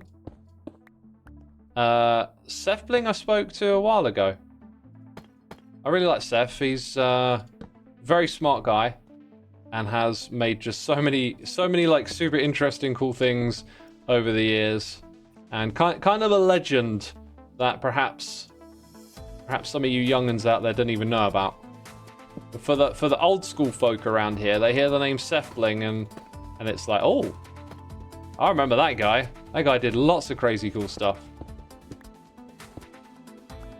Brought lots of things. That was from the era when like Minecraft still had like loads of stuff to be discovered, and people would just come out with videos of like cool things that they had figured out. And Seth would be one of those people. All right, I'll take a couple more questions from TikTok. Then you're getting minimized. Sorry. When I was young, I watched Popular MMOS and Dan TDM. I remember both those channels. Yeah, they've been around a long time. Big parts of the Minecraft community too, right?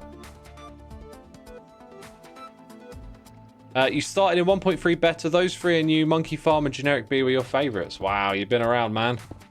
That's years of history right there.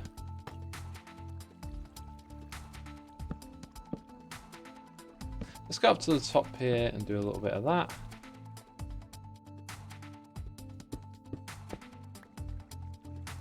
That's the wrong spot. Go on then, TikTok. Last one. You got one more. You get one more.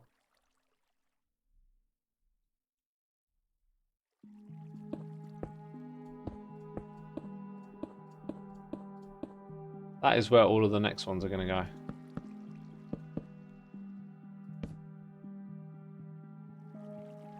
Leaf says I'm confused. And that's the end of our TikTok chat for now. I'm confused. I'm glad we know. Right, sorry TikTok, you get minimized now. If you come over here to Twitch, you get all of my attention. I lie. I lie. You don't get all of my attention. I'm always partially distracted. This stuff's like dark, I've just realized. I think I'm going to need to put some glow lichen on it. Yo, Chaos P YT, thank you for the prime. Very much appreciated, my dude. Thank you, thank you.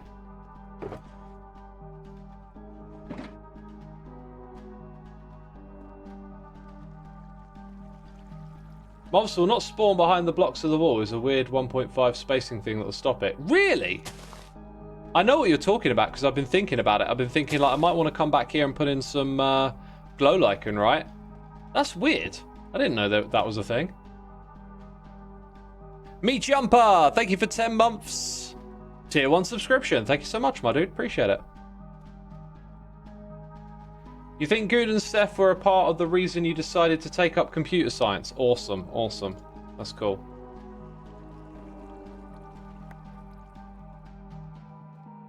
Okay, this one's going to have to go all the way up. I kind of need a bit of scaffolding here, really, don't I? Yeah, now that you mention it, like, they probably both did computer science, right? Because I seem to recall Good playing like a computer craft mod and doing tons of like really technical stuff with it.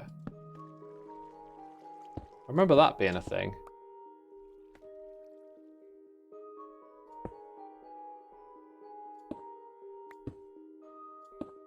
Okay, how are we going to do this bit?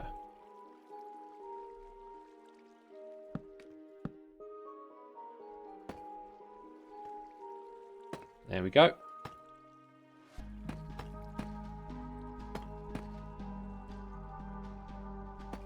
Whoops. Super hard to see here. Maybe I should just throw down a torch.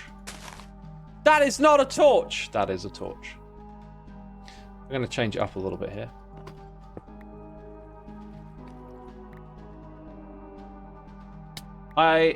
It was a question, I forgot the question mark. Will they not spawn? Oh! Oh, it's a question. I think they... Well, I would think they would spawn. I'm not aware of any weird 1.5 spawning thing. I mean... It's a bit of a question to ask, like to us. I don't know. It really sounded like you were saying there was a 1.5 thing, right? Like, otherwise, why mention it? I guess. 'Cause that's not how we know mob spawning to work. Right, let's go here. And then this one can come down to this spot.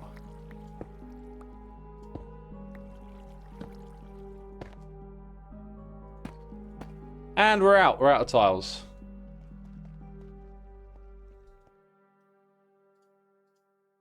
Let's convert these ones.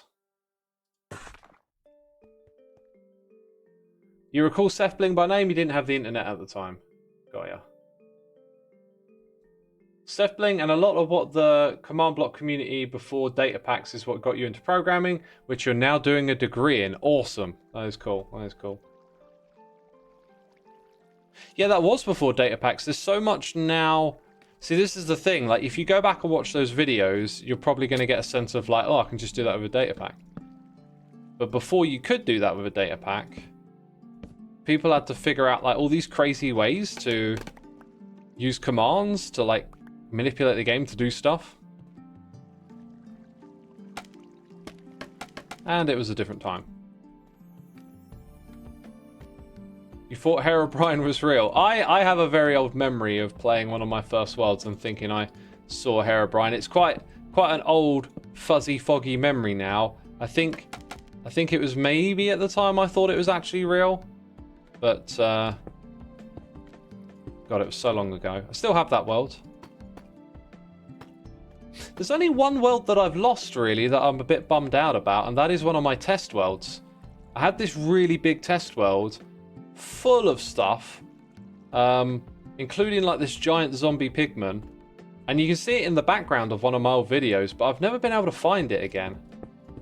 I would really like to find that world, but it's gone forever, I'm pretty sure, because I have backups and it's not in them.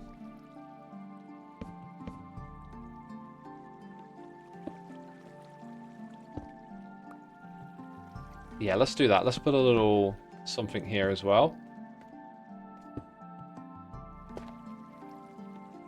Oh, am I? No, I'm not out there. They are.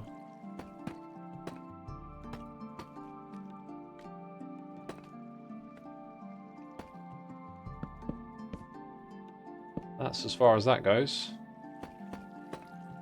Right, and do I want to connect anything here? Yeah, I think we'll have this one here go straight down.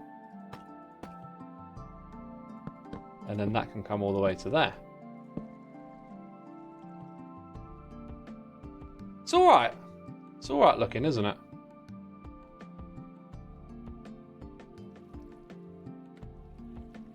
An idea for between seasons, a month-long hardcore world with the hermits. I don't think that's our style, really. I mean, I don't see the appeal of hardcore worlds.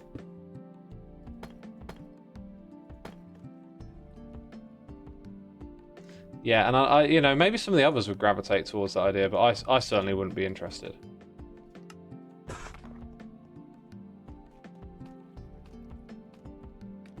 You had to explain to a friend who Herobrine was, you were flawed, it wasn't common knowledge. I mean, if your friend is like a big Minecraft player, then I could understand, but for the average person, like, why would they know?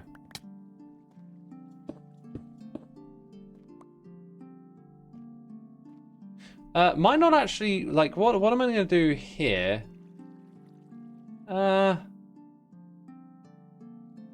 Yeah, probably don't want it coming into this space, actually.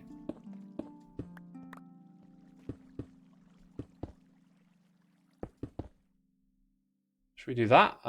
Feels like it should come across and connect with this. Do that.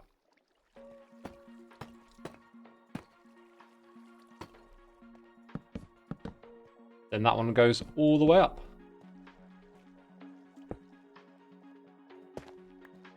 Good stuff. Regular survival is already scary for you, let alone hardcore. You prefer peaceful as one of the rare few. I mean, that's the thing. Play how you want to play, right? Whoops. You love listening to your stream on the second screen while coding. Do you code with ChatGPT or any AI tools? If you're a coder, like, that is something you've got to do. Got to learn how to use those tools. Because that field right there is being transformed right now. I used it a while ago to prototype a little game idea, and I've really wanted to go back and do it again, because I was so impressed at how it could actually, like, put all the elements on the screen and make it functional for me. I was, like, literally starting to develop a little mini game. But then since then, I just, I don't know, tunnel rats and other stuff. I've almost finished sort of redesigning the tunnel rats lobby at this point. So once I've done that, I might actually get a little bit of time during the days to play around with that idea again. You occasionally use it for YAML/home assistant templates. Quite helpful, and rarely for some PowerShell too. As a programmer, ChatGPT is your best friend, yeah. You used to use GPT to code, but it broke yours up. Go do some research into, it's not just ChatGPT. There's all sorts of different things. There's even, like, platforms and apps that have been developed specifically for programming with a AI assistant, and it is, like, the future, no doubt about it. I'm not a programmer myself, but some of my interests kind of take me to, you know, places where programmers are talking, like podcasts or coding related videos or whatever, and the common thing is just, like, how incredible these tools are for programming. And, like, you're gonna fall behind if you don't get with the changing tide there, essentially. But yeah, there's been, like, programs where you do, like, programming environments where you do your programming, I do not know what they are. When I do anything remotely close to programming, it is probably just using Notepad. So I am totally out of the loop here. But you have these environments for programming in, and there's this company that's been building in the AI tools directly, and it starts to like predict code as you're typing it, which is super interesting.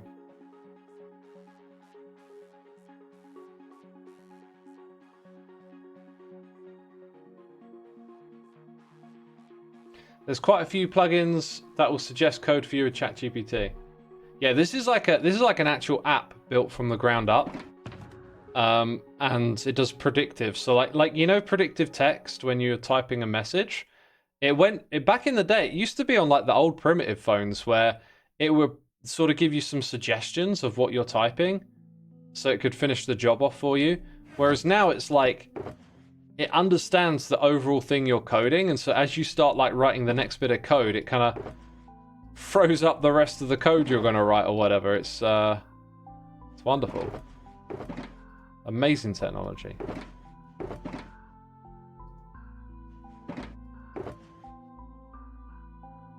You're actually working on making Spigot plugins, and you wanted to start with making Fabric mods as well. Well, this might be a way to get into it. The only issue there is I'm not sure how well supported it is for those types of programming, because like the big languages are going to be like really well supported, and then modding stuff for Minecraft, I have no idea how that overlaps. But I have had some people tell me that it's not great for doing mods. But that was a while ago.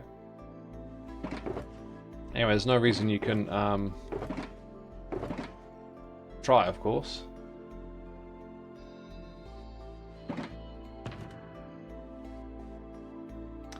Bone meal, that's the one I wanted. And then some dirt.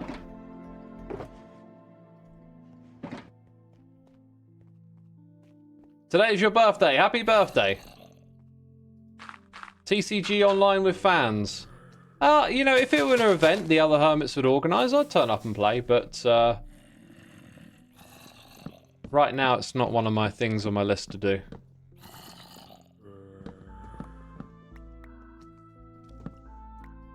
ChatGPT and other programs like it are not useful for coding, but also for other stuff. No, they are really useful for coding. They are changing coding. Like, the future is probably going to be all programmers will be using this stuff. Like, and your skill set will require you to use it. Oh, apparently I read that message wrong. Okay. Oh, you're saying not just useful for coding, but for other stuff. Got ya. Like what to do with leftover food, or even questions for birthdays. Yeah, yeah. Sorry. So it's very easy though, like just to get one word the wrong way around and then you got the wrong idea. I apologize.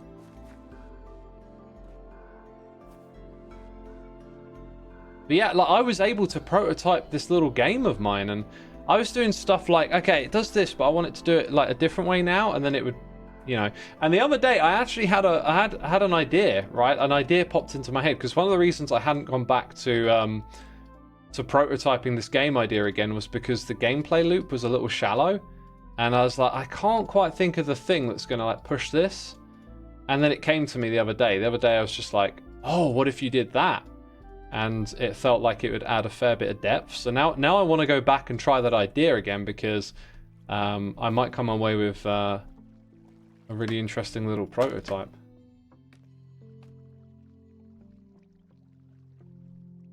Okay, so we're going to have...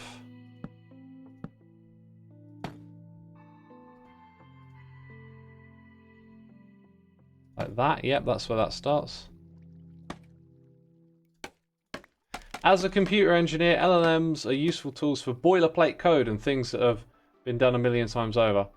Yeah, the thing with that though is that like I'm listening to like podcasts and videos from like high-level programmers who aren't saying that, you know? They're saying it can do unbelievable stuff.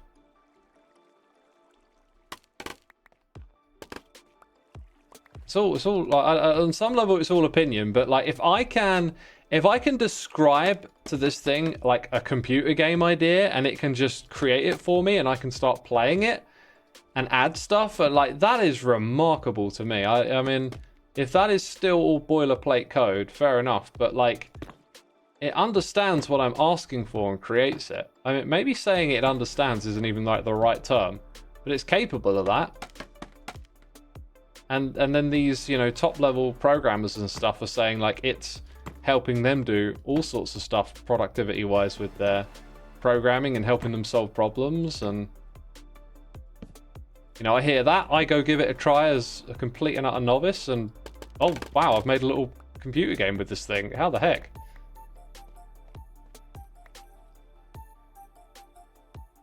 Yeah, so my big thing here is just like the lack of lighting at the moment is a bit sad. Then here, well, this gap of like 2 blocks. So maybe I'll repeat this idea once more. Maybe not. I don't know what I'll do with that space. I'll leave it for the time being. I feel like there's a little bit more to do up the top here, so that we can sort of solidify the idea of this whole project.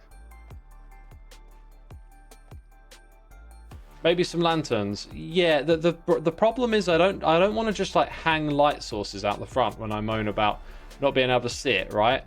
Like maybe the trick is to put the light sources behind the deep slate somewhere so it sort of glows a little bit. But we'll leave that for another day. Because, you know, like stuff like this, it lights it up, but it also looks like a light source. So you need to do it in a particular way, I think. Right, I put the grindstones away a minute ago.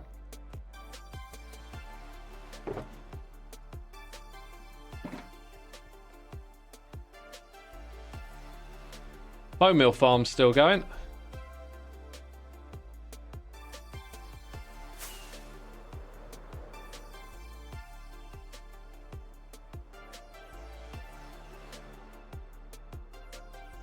Okay, so I don't know quite how to... do you know what? Let's not try and evenly divide. Let's go... I'm going to put one right here.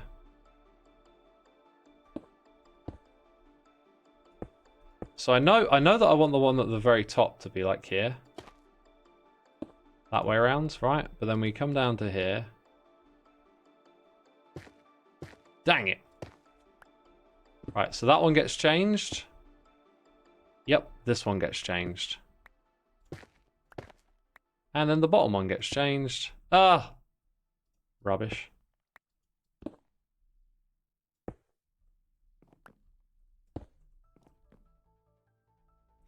Kind of works okay, doesn't it? I do wonder, maybe it should run through the floors. Like, maybe there should be a gap there. What'd that look like? I want my anvil back. It's expensive. And my blast furnace. I think it's going to look odd from here. Dang it.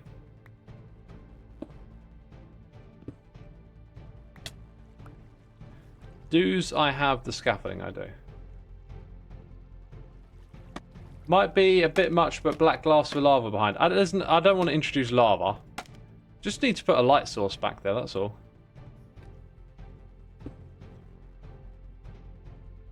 Maybe, maybe a trapdoor here. Let's try that again.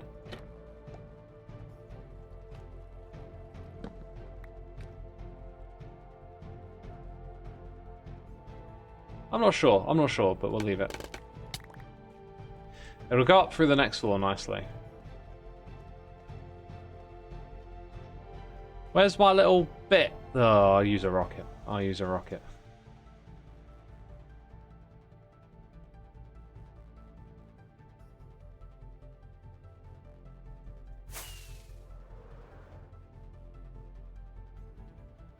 Okay,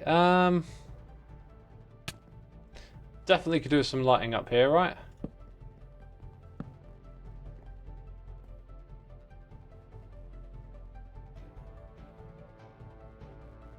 Even suggested line completion be quite useful for a programmer in turning 10 plus key presses into just 1 or 2 is significant. Yeah, for productivity, it's incredible.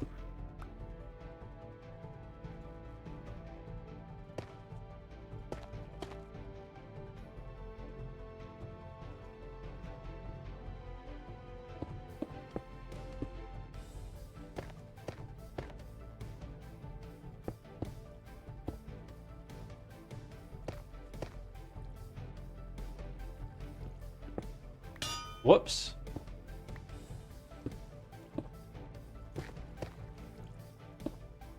I guess this chain comes down from way up. 'Cause there's a tree farm up here. So yeah, when I build the underside of this tree farm, I guess this is where like the chain goes. This is kind of awkward because now I have to count everything. So I got to replace the one there, then here, then there, then there. Okay, so then at the level of the blast furnace, one above, that one, this one. So if I put in one more,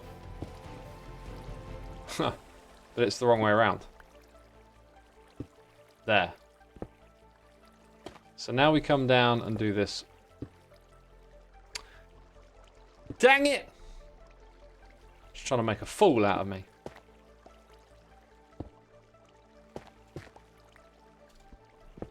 Yeah, we'll do this all the way down, basically.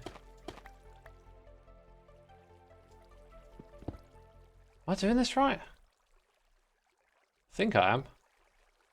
No, I think I'm off by one. Oh, dang it. Actually, no, I'm not. So that one now needs to go here.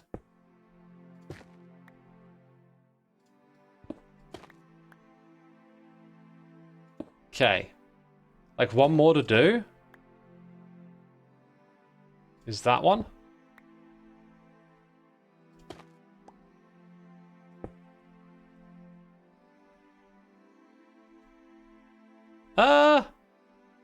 No! No! Ah! Dagnamit! Dagnamit is a real word, by the way.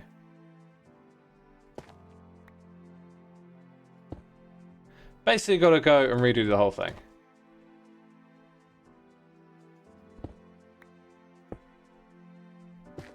But maybe it's not that painful because... Maybe it is painful. Wait, now I'm confused. Wait, what am I doing here? This feels like I've got it all wrong. Okay, so it's clearly correct until here. So the next one is that one needs to be upside down. Oh wait, did it then fix? Wait, what? So it was right, and I just needed to do one. I don't know what just happened, but it's...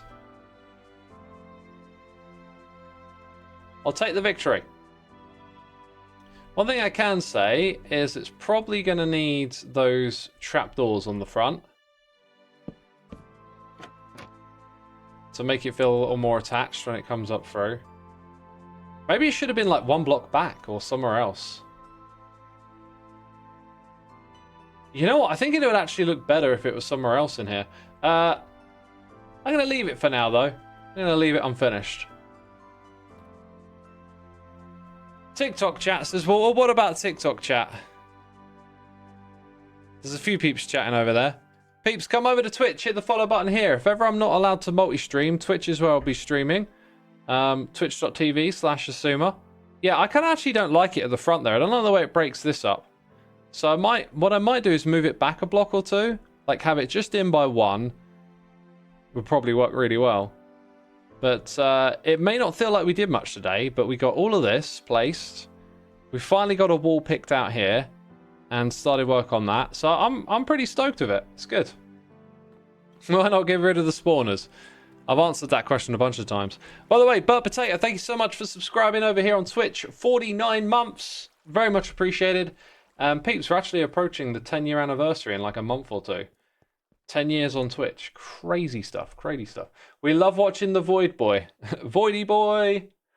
Peeps, if you haven't checked out Tunnel Rats, please do go do so. You can get it on the marketplace. You can get it for free on Java. There's a trailer on my channel. There's a bunch of cool videos on my second channel as well. It's a new map that I've put out of Minecraft PvP Bed Wars experience. It's got a built-in level editor. You will have a lot of fun playing it with your friends, I guarantee. You will have a lot of fun. All right, I'm gonna raid a random recommended channel today, since no one I know is streaming. So hope you enjoy what you find. I am gonna go away from the computer for a while now. That's the end of my stream, peeps. I hope you enjoyed it, and I'll see you again tomorrow. Actually, I think I'm gonna stream some Tunnel Rats tomorrow, so be on the lookout for that. All right, that's it. Thank you, everyone. Have a great rest of your day, and see you possibly again tomorrow for some Tunnel Rats. All right, take care, everyone. Bye.